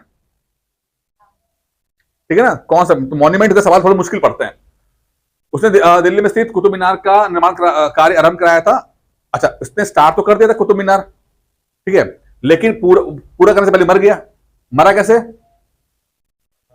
तो एक ना घोड़े, एक पोलो टाइप का गेम होता है, है ना, तो उससे गिर के मर गया था वो। ठीक है, दो लोग। एक तो ये सवाल ही बनता है कैसे मरा। ये इसका इल्तुतमिश का, सॉरी, कुतुबुद्दीन ऐबक का था कि चौगर खेलते हुए मरा। एक है सीढ़ियों से गिर गया, लाइब्रेरी सीढ़ियों से। लाइब्रेरी सीढ़ियों कौन गिर के मर गया था? हुमायूं जो था वो, हाँ, लड़खड़ाते हुए लाइब्रेरी की सीढ़ियों से गिर गया था। ठीक है, हाँ, उसके बाद इसको कुतुब मीनार स्टार्ट किया, जिसको इल्तुतमिश ने शुरू किया था। बाद में जो, हाँ, एक सवाल बड़ा इंपॉर्टेंट है यहां पे, देखिए, इस चीज को ध्यान रखिएगा। फिरोज शाह तुगलक भी जुड़ा हुआ ना, फिरोज शाह तुगलक ने भी इसको, इसकी जो मंजिल टूट गई थी, तो हाँ, 3 लोग इससे जुड़े हुए कुतुब मीनार से, कुतुबुद्दीन ऐबक, इल्तुतमिश और फिरोज शाह तुगलक। ये 3 लोग मिले हैं कुतुब मीनार के निर्माण से। ठीक है, अच्छा, अब यहां पे एक सवाल और लीजिए, इसने ना कोई भी सुल्तान की उपाधि नहीं ली थी। ये बहुत इंपॉर्टेंट है। तो ये क्यों नहीं ली? इसने बोला कि नहीं, मैं तो खाली एक तरह का रिप्रेजेंटेटिव हूं मैं। ठीक है, डर क्या था उसको कि यार ईरान वाला जो वो है शाह है, वो अटैक ना कर दे। तो इसने कहा कि उन्हीं के नाम, खुतबा नहीं पढ़वाया, उसने उन्हीं को ही मेन माना और अपने आप को रिप्रेजेंट कराया कि भाई उनको रिप्रेजेंट करेंगे। ठीक है, पहला कौन सुल्तान था गुलाम वंश का? इल्तुतमिश। उसने पूरी उपाधि ले ली थी इसने। ये सवाल आएगा, ध्यान रखिएगा। ठीक है, कुतुबुद्दीन ऐबक ने नहीं ली थी और इल्तुतमिश पहला बंदा था जिसने ली थी। ठीक है, और दिल्ली भी गया था। ये लाहौर का तिकारा, वो दिल्ली भी चला गया। तो इल्तुतमिश जो है मेन बंदा है जिसने, और सबसे जो तारीफ करने वाली बात है इल्तुतमिश की, सबसे जो तारीफ करने वाली बात है वो है उसने रजिया को बनाया, एक महिला को बनाया। उस मतलब आज से 1000 साल पहले की बात, 800 साल, उस समय इतना फैसला कर पाया कि अपनी बेटी को उसने बनाया उसने। ठीक है, इतना आसान नहीं था। आज अपने घर से लोग लोग नौकरियां नहीं करवाते हैं बीवी मतलब अपनी वाइफ को, बेटियों को। वो बंदा जो है 800 साल पहले जो है सबसे लड़ झगड़ के भी उसने अपनी बेटी को बना दिया। 2.5 झोपड़ा क्या है? यह है मस्जिद। ठीक है, आइए। निम्नलिखित में से किसने प्रसिद्ध कुतुब मीनार के निर्माण में योगदान नहीं किया है? किसने नहीं किया है? 4 ऑप्शन में किसने नहीं किया है? गयासुद्दीन तुगलक ने नहीं किया। तो हमने अभी तक पढ़ा था कुतुबुद्दीन ऐबक, इल्तुतमिश और फिरोज शाह तुगलक, इन तीनों ने किया था। ठीक है, कुतुब मीनार का निर्माण कुतुबुद्दीन ऐबक ने आरंभ कराया, उसके बाद इसका निर्माण इल्तुतमिश ने पूरा कराया। एग्जाम में सवाल पूछा था कि किसने कराया और पूरा किया, तो पूरा इल्तुतमिश ने किया। ये भी ये स्टेट लाइन पूरा याद रखिएगा, किसने पूरा किया? तो इल्तुतमिश ने पूरा किया। ठीक है, पूरा इसने कराया। ध्यान रखिएगा, थोड़ा सा समझिएगा क्वेश्चन क्या बोले। फिरोज शाह तुगलक के शासनकाल में इसकी 4थी मंजिल को काफी हानि हो गई थी, क्योंकि वो बिजली गिर गई थी, ऐसा कुछ हो गया था। ठीक है, जिस पर फिरोज शाह ने 4थी मंजिल के स्थान पर 2 और नई मंजिलें निर्माण करके उसको बड़ा कर दिया। ठीक है, और गयासुद्दीन ने कोई भी इस पर योगदान नहीं दिया। इसके अंदर क्लियर हो गया ना यहां सब? कुतुबुद्दीन ऐबक की राजधानी थी लाहौर। जैसे भी कहा मैंने आपको कि वो लाहौर से आगे गया ही नहीं कभी। ठीक है, लाहौर से आगे कभी गया ही नहीं, वहीं रहा। लाहौर के विशिष्ट जनों और अमीरों ने कुतुबुद्दीन ऐबक को सार्वभौम शक्तियां ग्रहण करने के लिए आमंत्रित किया। अंदर उसने लाहौर जाकर सत्ता ग्रहण की और 1206 में औपचारिक रूप से सिंहासन रूढ़ हुआ। ऐबक की राजधानी लाहौर थी। गद्दी पर बैठने के बाद ऐबक के सामने सबसे बड़ी कठिनाई गौरी के दास और उसके राज्य के उत्तराधिकारी तजाउद्दीन यल्दूज और नसीरुद्दीन कुबाचा, ये 2 लोग बंदे थे। ठीक है, इनसे बड़ा कॉम्पिटिशन होता है। ये सब ये भी उसी के ही मतलब गौरी के ही थे। तो यल्दूज और कुबाचा को ना थोड़ा सा डर था कि अगर ये इसको डर था कि अगर मैं दिल्ली तरफ गया तो ये पीछे से आगे ये लोग अटैक कर देंगे, यल्दूज और कुबाचा को। ठीक है, ऐबक ने अपनी बहन की शादी कुबाचा से कर उसे अपने पक्ष में कर लिया, किंतु यल्दूज की तरफ से खतरा बना रहा। यही कारण था कि वो ऐबक सदा लाहौर में ही रहा, दिल्ली जाने का मौका नहीं मिला उसको। ठीक है, कुबाचा तो उसका बन गया, शादी करा दी अपनी बहन की, लेकिन यल्दूज के साथ उसका टेंशन बना रहा। कुतुबुद्दीन ऐबक की राजधानी, अच्छा फिर से आ गया ये, चलिए। सुल्तान कुतुबुद्दीन ऐबक की मृत्यु कैसे हुई? मैं क्या पढ़ा था? चौगन खेलते हुए ना, चौगन की क्रीड़ा में दौरान अश्व से गिरने पर, घोड़े से गिरने का, तो एक तरह का पोलो की तरह गेम होता है। पोलो, पोलो देखा है आपने कभी? पोलो देखा है? क्या होता है पोलो, बताओ ना? हॉकी होता है, हॉकी प्लस घोड़ा। लंबी सी हॉकी होती है, नीचे बॉल होती है और घोड़ा होता है। ऐसे मारना होता है तो मारो तो सिर्फ गोल आता है। मैंने तो एक पुराने में तो मैंने देखा था साइकिल पोलो। लोग तो गरीब लोग होते हैं जिनके पास जिनके पास घोड़े नहीं थे, वो साइकिल पे साइकिल से वो पोलो खेल रहे थे। दूरदर्शन में एक बार आ रहा था, बहुत पुरानी बात है, बचपन की बात है। तो साइकिल से पोलो खेल रहे हैं। मैंने कहा क्या होता है गरीबों वाला गेम, गरीबों हाई क्लास गेम को गरीब करना किस तरह से होता है। अब मुझे सवाल बताओ, ऑपरेशन पोलो किससे संबंधित है? ऑपरेशन पोलो किससे संबंधित है? सवाल ये एग्जाम में आया हुआ है। नहीं, गलत। बताओ, तुम बताओ, ऑपरेशन पोलो से संबंधित है? बताओ, लिख लेना।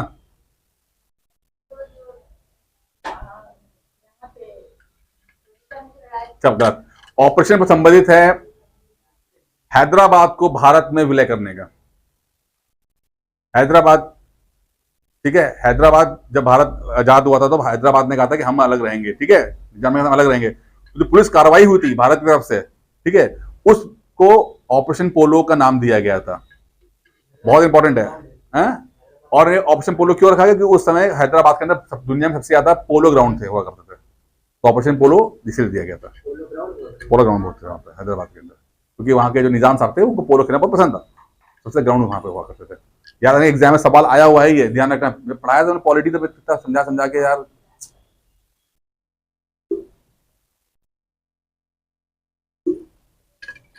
ज्यादा ज्ञान हो जाता तो निकल जाता ना, दिमाग से निकल जाता। ज्यादा ज्यादा तुम्हें ज्ञान दे देता तो तुम लोगों को दिमाग से निकल जाता है, ओवरफ्लो हो जाता है। अब कावेरी को छोड़ दे यहां पे, ठीक है। तो बात उसमें ये मर गया, ठीक है। अच्छा, निम्नलिखित में किसने दिल्ली को सल्तनत की राजधानी के रूप में स्थापित किया? दिल्ली को किसने बनाया? तो वह इल्तुतमिश ने, पहला बंदा था जिस लोग चला गया। गुलामों का गुलाम किसे कहा गया है? इल्तुतमिश को, ठीक है। गुलाम का गुलाम जो है वो इल्तुतमिश का। कई और भी इसको नाम दिए गए हैं, मैंने जो अपने नोट्स में आपको बनाए हैं उसमें नोट्स में आपको 4-5 और भी इसको दिया गया है। देखो वो इंग्लिश में लिखा हुआ है किंग ऑफ ईस्ट, है ना, इस तरह का ईस्ट एंड इस तरह के 4-5 जो इल्तुतमिश संबंधित कई चीजें हैं। जिस तरह से गुलाम कहा जाता है, उसके और भी कुछ और भी है, तो वो सब मैंने आपको दे दी है उसको वहां पे। मोहम्मद गौरी के गुलाम कुतुबुद्दीन ऐबक ने इल्तुतमिश को खरीदा था, मतलब कुतुबुद्दीन ऐबक उसके उसका गुलाम इल्तुतमिश ऐबक ने आराम से ही उसे सर ए जहांदर, अंगरक्षकों का प्रधान सर ए जहांदर का महत्वपूर्ण पद दिया। ऐबक ने अपनी पुत्री का विवाह इल्तुतमिश से किया था, मतलब गुलाम भले ही गुलाम था लेकिन दामाद भी था वो। ये अच्छा है ना, कितना बढ़िया है, ये अच्छा लाइन है। तो अब हो सकता है कि वो गुलाम बोल रहे हैं, हम एम्प्लॉय बोल देते हैं, ये भी सही हो सकता है ना वर्ड, ये भी सही है। बात चल रहा है कि भाई बॉस की बेटी शादी हुई नहीं होती क्या। निम्नलिखित में कौन मध्यकालीन भारत की प्रथम महिला शासिका थी? रजिया। और रजिया सच में गुंडों फंस गई थी, पता ना आपको। रजिया की लड़ाई जब ये 4-5 साल रही, और रजिया ने 4-5 साल में बहुत अच्छा काम किया था, बहुत बढ़िया। हाँ, तो वो बहुत बढ़िया थी। और रजिया को मतलब बस प्रॉब्लम ये हो गई थी, जो वहां के जो माइंड सेट था ना, जो चालीसा, ठीक है, हाँ, तो चालीसा था, 40 सरदारों का एक ग्रुप था, ठीक है, जो कि मेन रूल लिया करता था। तो वो 40 को पसंद नहीं था, तुर्कों का मेन 40 लोगों का ग्रुप था, तो उनको पसंद है कि कोई महिला जो है वो उन्हें ऑर्डर दे और करे। तो वहां से एक कॉन्स्पिरेसी होती है और फिर उसको खिलाफ सब चीजें जो है होता है। लेकिन कहते हैं कि 4-5 साल के अंदर इसने बहुत अच्छा अपने आप को प्रूव किया था, और काफी अच्छा काम किया था। अगर और लंबा जी, जैसे कि शेरशाह सूरी के बारे में कहा था ना कि 5 साल जिया, अगर 5 साल के या 15 साल जीता ना, तो शायद वो अकबर से ज्यादा मतलब महान माना जाता। वो 5 साल में उसने इतना कुछ कर दिया था जो बड़े बड़े लोग नहीं कर पाते हैं। हाँ, तो रजिया सुल्तान का भी है कि 5 साल में अपने दिखा दिया टैलेंट। व्यक्तिगत दृष्टि से उसने भारत में पहली बार स्त्री के संबंध में इस्लाम की परंपराओं का उल्लंघन किया, और राजनीतिक दृष्टि से उसने राज्य की शक्ति को सरदारों और सूबेदारों में विभाजित करने के स्थान पर सुल्तान के हाथों में केंद्रित करने की बल दिया। तो इस प्रकार से इल्तुतमिश ने संपूर्ण प्रभुत्व संपन्न राजतंत्र के सिद्धांत, ठीक है, ठीक है, वही आगे बढ़ते हैं। हाँ, अभी क्वेश्चन ऊपर है, उल्टा है। दिल्ली का कौन सुल्तान मंगोल नेता चंगेज खान का समकालीन था? बहुत इंपॉर्टेंट है, बताओ कौन दिल्ली का कौन सुल्तान मंगोल नेता चंगेज खान का समकालीन था? इल्तुतमिश था, ठीक है, बताया था मैंने आप लोगों को, यार भूल गए। मंगोल नेता चंगेज खान भारत के उत्तर पश्चिम सीमा पर इल्तुतमिश के शासन काल में आया था।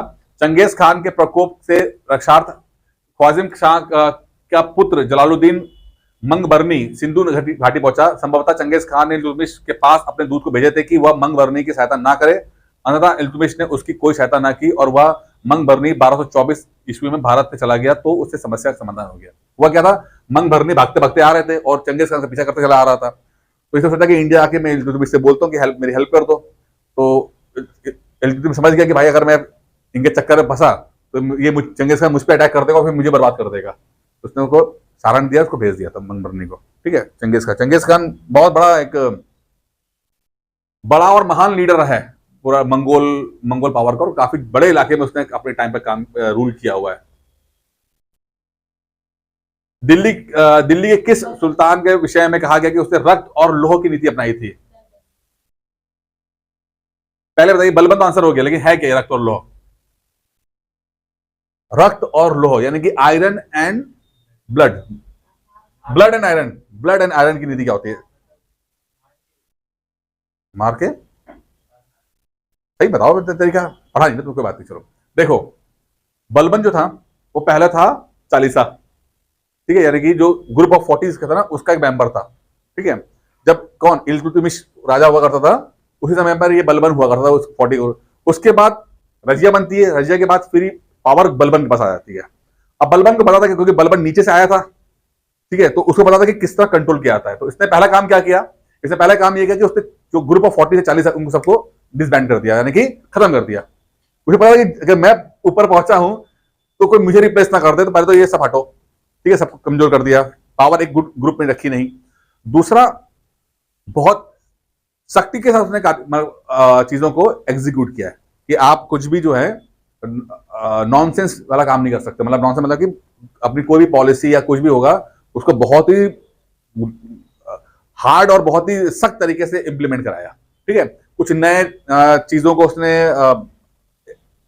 बैन किया, कुछ नए, जैसे कि उसने एक आता है कि नौरोज, एक ईरानी त्योहार है, उसको मनाने का अलाउड दिया उसने। ठीक है, तो कुछ इस तरह की चीजें उसने की हैं।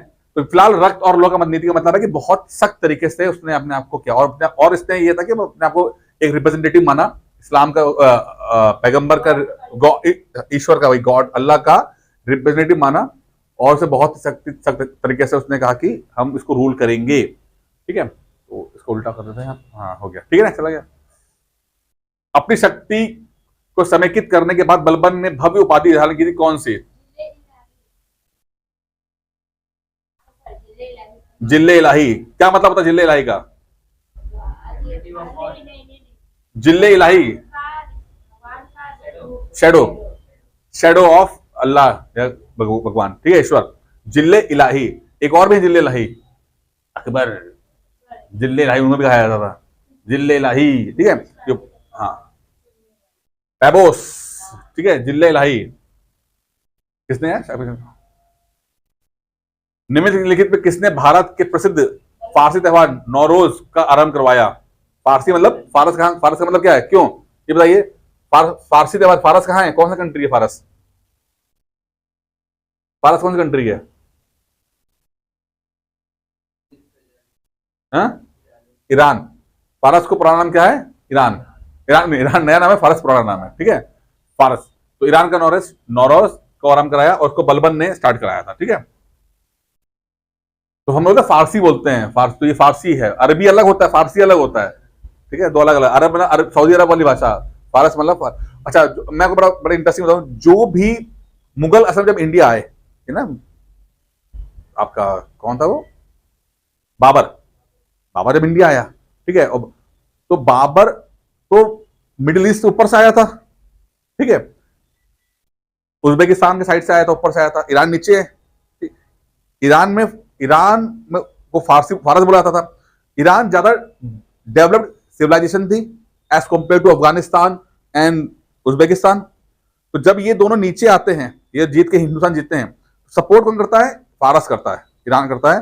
वो कहता है कि ठीक है, हम तुम्हें सपोर्ट करेंगे, लेकिन इसके बदले में तुम जो हो, हमारे आर्ट एंड कल्चर को, हमारी सभ्यता को, हमारी भाषा को तुम प्रमोट करोगे।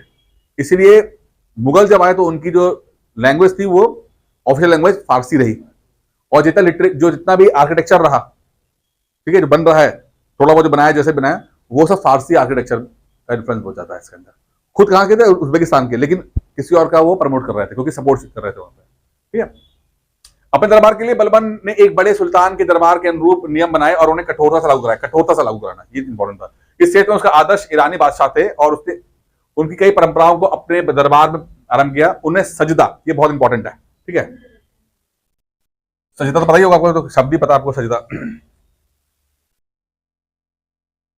सजदा, सजदा कहते हैं ना। और पाबोस, सजदा और पाबोस के नृत्य आरंभ करी। एग्जाम में पूछा था, ध्यान रखना इस बात का, कि कौन से राजा ने सजदा और पैबोस की जो पॉलिसी है वो स्टार्ट कराई है। तो सजदा तो हो गया, जमीन पर लेट कर अभिनंदन करना, नमस्ते, दंडवत प्रणाम करना। और पैबोस का सुल्तान के चरणों को चूमना। तो अंग्रेज नहीं, तो जब आप किसी मिलने आता हो, किसी लेडी से मिलोगे तो हाथ ऐसे करती, तो आप हाथ को चूमते हो, तो वो तो हाथ वाला हो गया, या पैर को चूमना पड़ेगा राजा के। अब राजा ने अगर जुराबे पहनी हो, मोजे पहने, तो क्या होगा भाई बंदे का? मृत्यु हो जाएगी। ठीक है, हाँ, और नरोज की बड़ी शानदार के साथ में। तो 3 चीजें आएंगी आपको एग्जाम में, ध्यान रखना। ऊपर तो आएगा, नरोज तो आएगा, सजदा और पैबोस का भी आएगा, किसने स्टार्ट कराया था?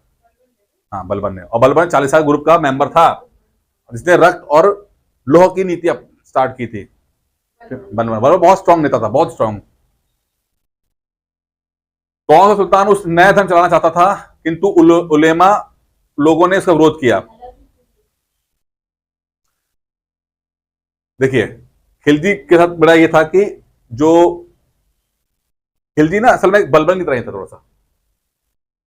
खिलजी, अच्छा, बलबन खत्म का मतलब क्या हो गया कि आपका गुलाम वंश खत्म। ठीक है ना, यहां तक जो था वो गुलाम वंश तक सवाल था। यहां पर सवाल कौन सा आया है? खिलजी वाला आया है। ठीक है, तो हम पूरा क्वेश्चन वॉलेट कर रहे हैं, इंपॉर्टेंट क्वेश्चन कर रहे हैं हम लोग। ठीक है, तो खिलजी 96 में आता है और 1315 तक रहता है। खिलजी कई काम करेगा इंपॉर्टेंट एग्जाम के पॉइंट ऑफ व्यू से। पहला काम तो है कि वो मार्केट को कंट्रोल करता है।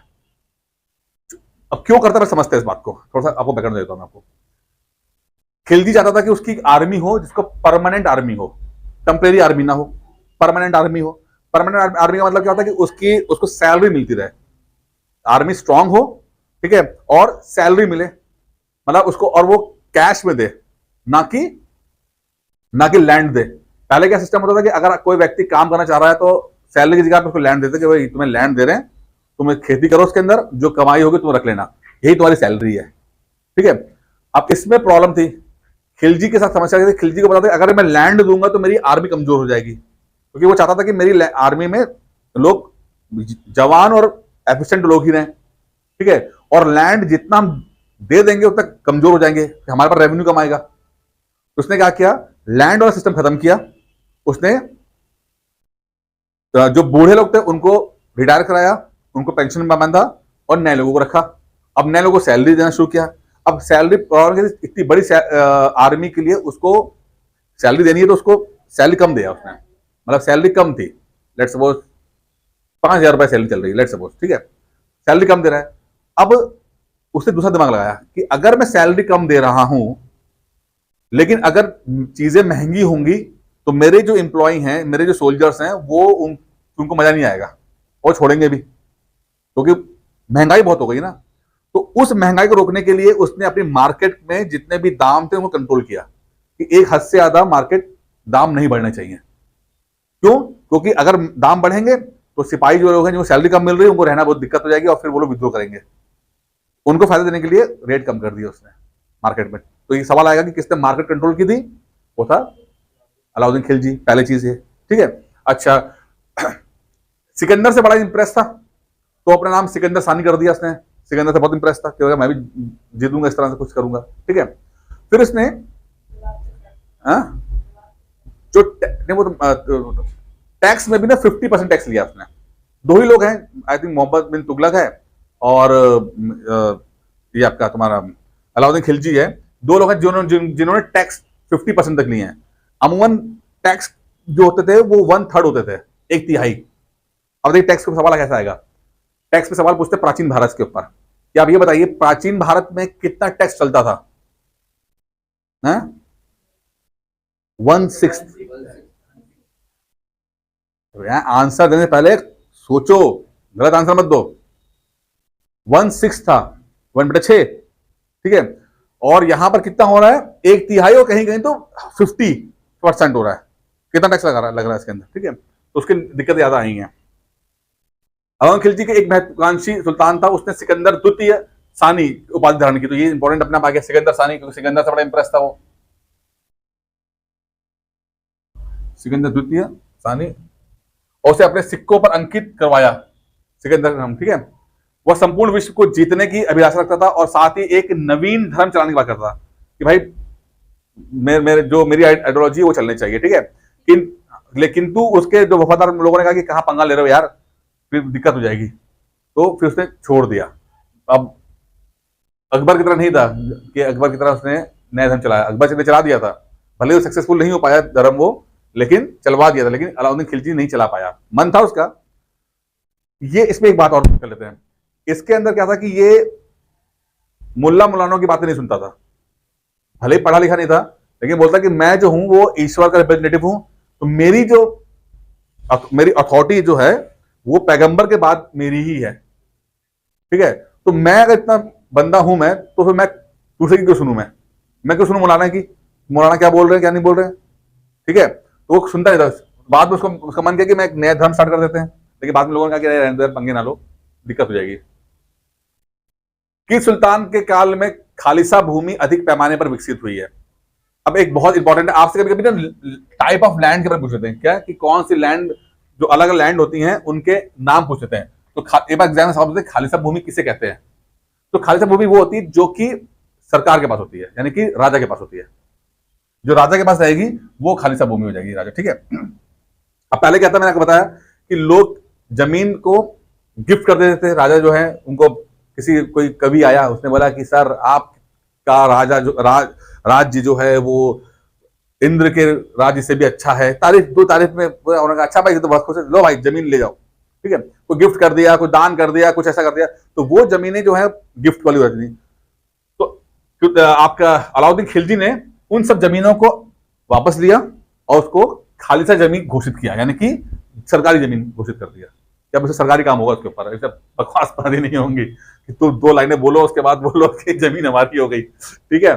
क्यों? क्योंकि चाहता था कि ज्यादा से ज्यादा रेवेन्यू रहे उसके पास, ज्यादा रेवेन्यू तो पेमेंट कर सके अपने लोगों को, नहीं। तो अलाउद्दीन की राजस्व और लगान व्यवस्था का मुख्य उद्देश्य एक शक्तिशाली और निरंकुश राज्य की स्थापना करना था। उसने उन सभी व्यक्तियों से भूमि छीन ली जिन्होंने वह मिल्क राज्य द्वारा, अब देखो यहाँ पे हमने खालसा पार्टी थी ना, और दूसरी मिल्क जमीन, देखिए देखिए, राज्य द्वारा दी गई संपत्ति, इनाम, इंद्रत, पेंशन, ये है तो दो जमीन हो गई, खालिसा हो गई है और मिल्क हो गई है, ठीक है ना, दो जमीन हो गई है। टाइप हो सारा देखो कहां पर एग्जाम में सवाल आते हैं, इसलिए बोल रहा हूं, टाइप ऑफ लैंड है तो ये, ठीक है।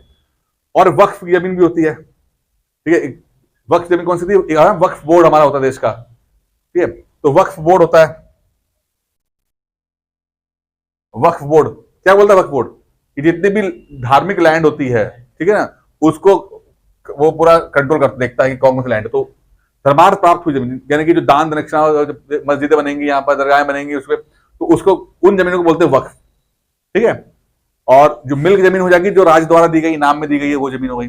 खालिसा कौन सी जमीन हो गई? जो कि सरकारी जमीन है, डायरेक्ट कंट्रोल में है। खालिसा मतलब डायरेक्ट सरकार के डायरेक्ट कंट्रोल में है, ठीक है। तीन टाइप की जमीन आपको यहां दिख गई, आपको ध्यान रखना इस बात का।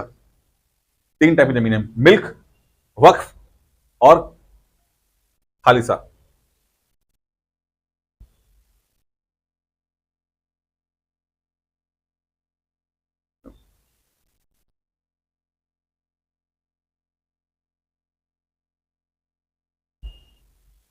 ठीक है, बनाएंगे जल्दी फॉर रिलीजियस पर्पस। अरे छोड़ उसको, बाद में देखना, छोड़ो। खालिसा लिखा हो गया, चलो आगे बढ़ो। किस सुल्तान के बारे में कहा था कि उसने भूमि कर को उत्पादन के 50% तक कर दिया था? तो कौन सा हमारा? दो लोग हैं यहाँ पर, मोहम्मद अलाउद्दीन खिलजी और मोहम्मद बिन तुगलक, एमबीटी और अलाउद्दीन खिलजी 50% तक कर देता है। खास सरकारी जमीन, सरकारी डायरेक्ट कंट्रोल में सरकार की जमीन, ठीक है। खिलजी ने उपज का 50% भूमि कर खराज के रूप में निश्चित किया। अलाउद्दीन खिलजी भारत का प्रथम मुस्लिम शासक था जिसने भूमि का वास्तविक आय पर राजस्व निश्चित किया था। उसने भूमि की पैमाइश कराकर लगान निर्धारित किया। अलाउद्दीन ने दो नवीन कर, मकान कर और चराई कर लगाए थे, ठीक है। अब वैसे टैक्स देखो, डिफरेंट टाइप ऑफ टैक्सेस जो होंगे वो भी पढ़ना है, क्योंकि यहाँ पर हमें शिवाजी वाले टैक्सेस भी आते हैं, अलग टैक्सेस आते टाइम पर। तो यहाँ पर फिलहाल चराई, यहाँ पर पूछेगा आपसे कि चराई कर और मकान कर किसने लगाए, तो वो है अलाउद्दीन खिलजी। इसके पश्चात मोहम्मद बिन तुगलक ने दोआब पर, दोआब क्या होता है? वो जमीन जो दो नदियों के बीच में आता है, हमारे गंगा नदी यूं है और यमुना नदी यूं है, तो इसके इलाके में जो इलाका ये होगा इसे दोआब बोलेंगे। और ये सब लैंड बहुत फर्टाइल होता है, बहुत फर्टाइल लैंड होता है, ठीक है। तो उस पर वहां पर लैंड को पे 50% जो है टैक्स बढ़ा दिया था, ठीक है। लेकिन मोहम्मद बिन तुगलक की राजस्व मांग अनुमान पर आधारित नहीं थी, जबकि अलाउद्दीन खिलजी की पैमाइश पर थी। तो एमबीडी ने बोला था कि भाई इतना तुम पैमाइश करते होगे तो कर दिया, लेकिन इतना तुम उगाते होगे, तो ज्यादा पैमाइश नहीं की, ज्यादा उसने डेटा इकट्ठा नहीं किया, लेकिन खिलजी ने पूरा टेक्निकल काम किया था उसने, ठीक है। तो यहाँ पर दो चराई, यानी जो जानवर चारा खाते हैं वो जमीन टैक्स पे करेंगे, और जो मकान बनाएंगे टैक्स देंगे वो पे करेंगे, हाउस टैक्स। अलाउद्दीन ने मूल्य नियंत्रण की नीति लागू की। अलाउद्दीन ने अपने बाजार नियंत्रण की सफलता के लिए कुशल कर्मचारी नियुक्त किए। उसने मालिक कबूल को शहाना या बाजार का अध्यक्ष, अच्छा यहाँ पे एक नया पोस्ट दिया है। अच्छा, अलाउद्दीन खिलजी ने ना कुछ नए, वैसे पढ़ेंगे एग्जाम में अभी आएगा, कि अलग अलग कुछ सरकारी ऑफिशियल्स हैं। तो ये सवाल जो है वो प्राचीन भारत का भी आता है और मध्यकालीन भारत का भी आता है कि अलग अलग ऑफिशियल्स का नाम क्या क्या है, ठीक है।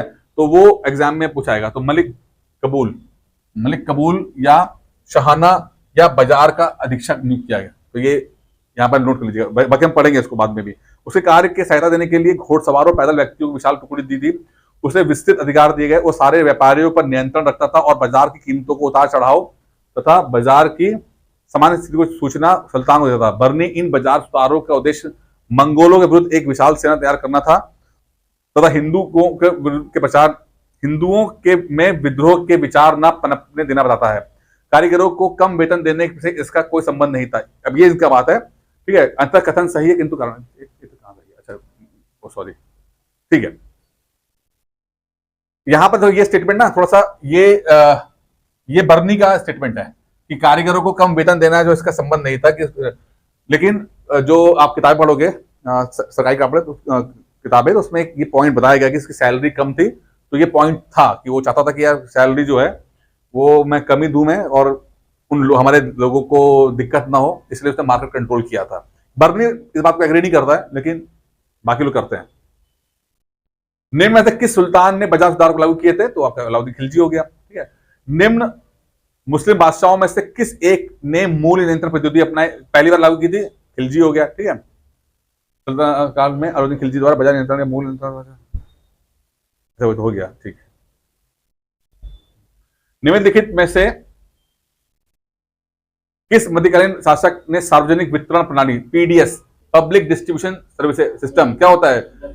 नहीं, खिलजी ने की थी, ठीक है। पीडीएस सार्वजनिक वितरण प्रणाली यानी कि पीडीएस की तरह काम किया था। पीडीएस यानी कि पब्लिक डिस्ट्रीब्यूशन सिस्टम। क्या होता है पीडीएस? पता है कुछ आपको क्या है? अरे आपका जो राशन वाला जो होता है ना, वो सिस्टम जो है, जो आप लोग मोदी जी का अनाज खाते हो उसे पीडीएस कहते हैं। क्यों? अमीर भी खाते हैं, ठीक है। अरे कम से कम कितने सरकार ने बोला 80 करोड़ लोग जो हैं वो नहीं 80 करोड़ लोग जो हैं जिनको सरकार ने अन्न दिया है, अन्न मंथली अन्न जो है वो मिलता है, 80 करोड़ लोगों को मिलता है। तो 80 करोड़ वाला जो है वो पीडीएस सिस्टम है आपका। एक आप जब आप पढ़ते हो वहां पे एक होता है टीडीएस होता है, टीपीडीएस होता है, पढ़ेंगे आप, देखेंगे जब अपना जीएस3 पढ़ेंगे टीपीडीएस। ये होता है targeted public distribution system. Target मतलब पर्टिकुलर उसको करना है उसका। सुनो, ठीक है, यहां तक खत्म हो गया। ये पूरा आज आपको खत्म हो गया। उम्मीद करता हूँ समझ में आ गया होगा। कुछ नेक्स्ट सिस्टम बना दिए, नेक्स्ट क्वेश्चन बना दिए होंगे और ट्रेंडिंग टॉपिक। बाकी मैं आपको यहाँ पर थोड़ा सा जो यार पीडीएफ है जो मेरा वाला आपको जो है इसको आप ले लीजिएगा, ठीक है। इसमें चीजों को थोड़ा और सवाल ढाई झोपड़ा जो है वो कुतुबुद्दीन ऐबक ने बनाया। सुल्तानगढ़ी कहां पर है? ठीक है, तो वो इल्तुतमिश सुल्तानगढ़ से संबंधित है, ठीक है। लाल महल बलबन मॉन्यूमेंट का, ठीक है। जमात खाना मस्जिद अलाउद्दीन खिलजी। ये तो नए क्वेश्चन है, नए अभी हमने इतने सारे क्वेश्चन लगाए उसमें कुछ भी नहीं आया। ये बता रहा हूं कि नए क्वेश्चन कितने किस तरह बन रहे हैं आपके, हिस्ट्री किस तरह फंसा देती है आप लोगों को, ठीक है। अब कुतुबुद्दीन ऐबक की जो है मॉन्यूमेंट्स कौन कौन से हैं? कोतल इस्लाम मॉस्क है और कुतुब मीनार दिल्ली में है और अढ़ाई दिन झोपड़ा जो है अजमेर में है, ठीक है। अलाउद्दीन खिलजी जो है इसके कौन कौन से मॉन्यूमेंट्स हैं? अलाई दरवाजा, ठीक है, जो कि कुतुबुल इस्लाम मॉस्क में ही है। अलाई दरवाजा, शीरी फोर्ट न्यू दिल्ली के अंदर है, ठीक है। हौस खास और ये दिल्ली के अंदर है, और जमात खाना जो भी सवाल आया था। ये चार जो है वो अलाउद्दीन खिलजी द्वारा बनाए गए मॉन्यूमेंट्स हैं, ठीक है। समझ में आ रही है क्या? इल्तुतमिश इसने दो चीजें बनाई है। एक बनाया खुद ही बनाया इसने, टॉम ऑफ शम्स उद दीन जो है बनाया था, शम्स उद दीन इल्तुतमिश, ठीक है। इसने एक अपना ही दो मकबरा बनाया था, टॉम ऑफ शम्स उद दीन, ठीक है। टॉम ऑफ नसीरुद्दीन मोहम्मद, इसको हम सुल्तानगढ़ी भी बोलते हैं। जो एग्जाम में सवाल है, ये एग्जाम में ये सवाल एग्जाम वाला सवाल है 2022 का, ठीक है। लालगढ़ी वाला जो अब देख रहे हो ना, ये सुल्तानगढ़ी, ये देख रहे हो ना, ये यही है सुल्तानगढ़ी वाला, जिसको जो कि बोलते हैं नसीर उद्दीन मोहम्मद का मकबरा, tomb of Nasir Uddin Mohammad. Dargah of क्या है? मोइन उद्दीन चिश्ती, ये भी बनाई है, ठीक है। और ख्वाजा शम्स साउथ ऑफ आपका कुतुब मीनार के अंदर है ख्वाजा शम्स, ठीक है, शमसी, सॉरी ख्वाजा शमसी।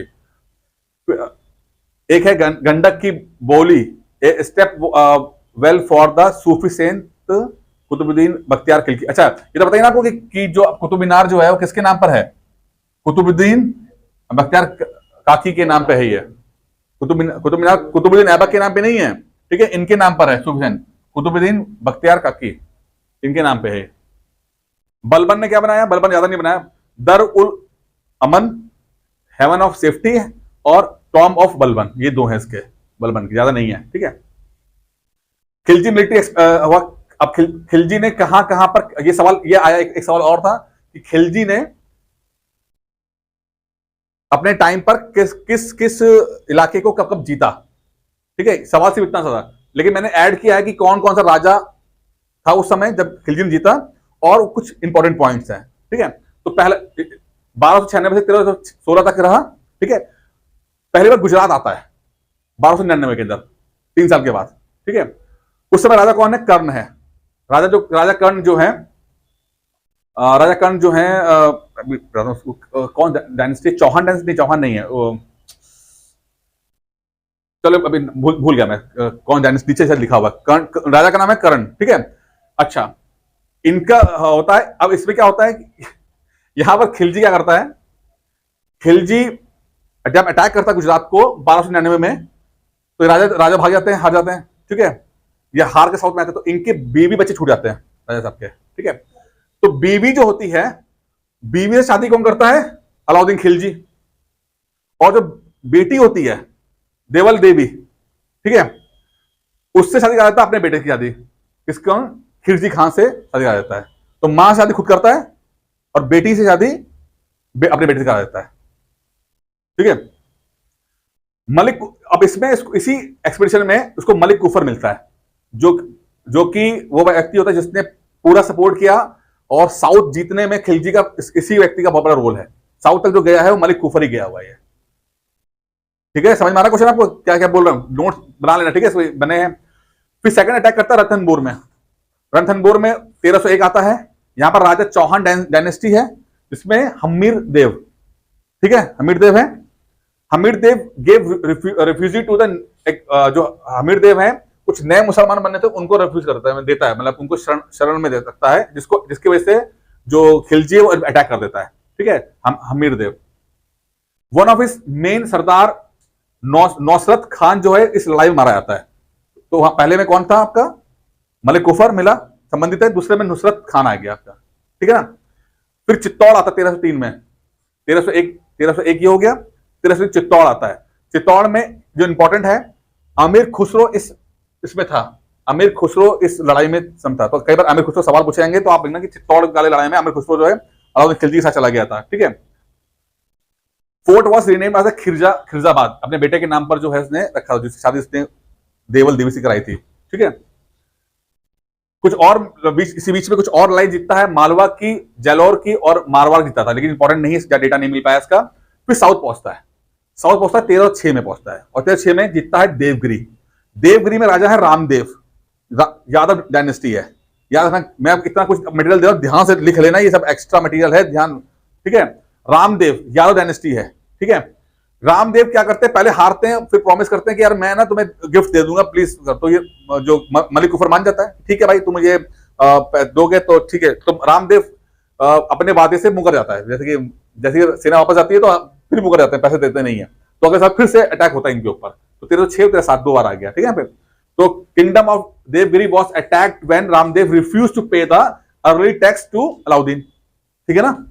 फिर उसको जीतने के बाद ये उड़ीसा के आसपास, दक्कन के है, दक्कन में है। दक्कन कहां पर है? थोड़ा सा आंध्र प्रदेश के आसपास, तो थोड़ा सा वहां पे आता है। ठीक है, फिर आ गया वारंगल। वारंगल का है तेलंगाना में। ठीक है, 1308 आ गया। वहां पर प्रताप रुद्र देव हैं, काकतीय डायनेस्टी के हैं। ऊपर वाला कौन सा डायनेस्टी के थे?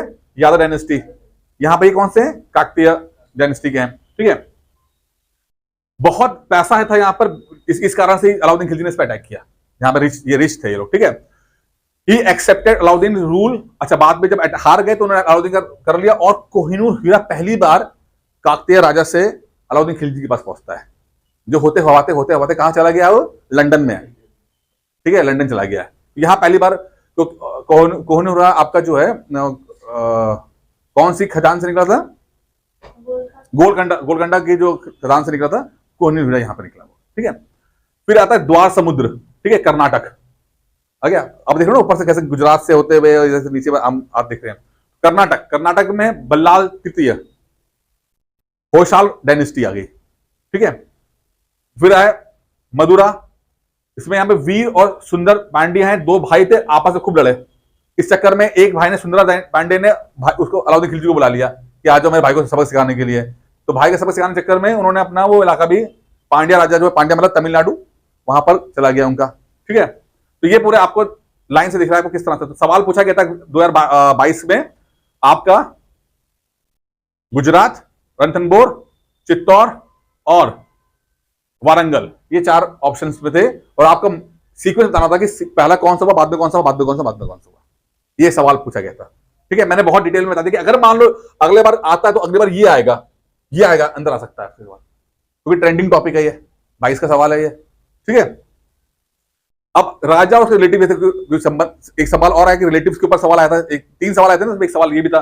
तो इल्तुतमिश रजिया का ये सवाल था, इल्तुतमिश मैच द फॉलोइंग का 23 में था सवाल, रजिया के पिता है।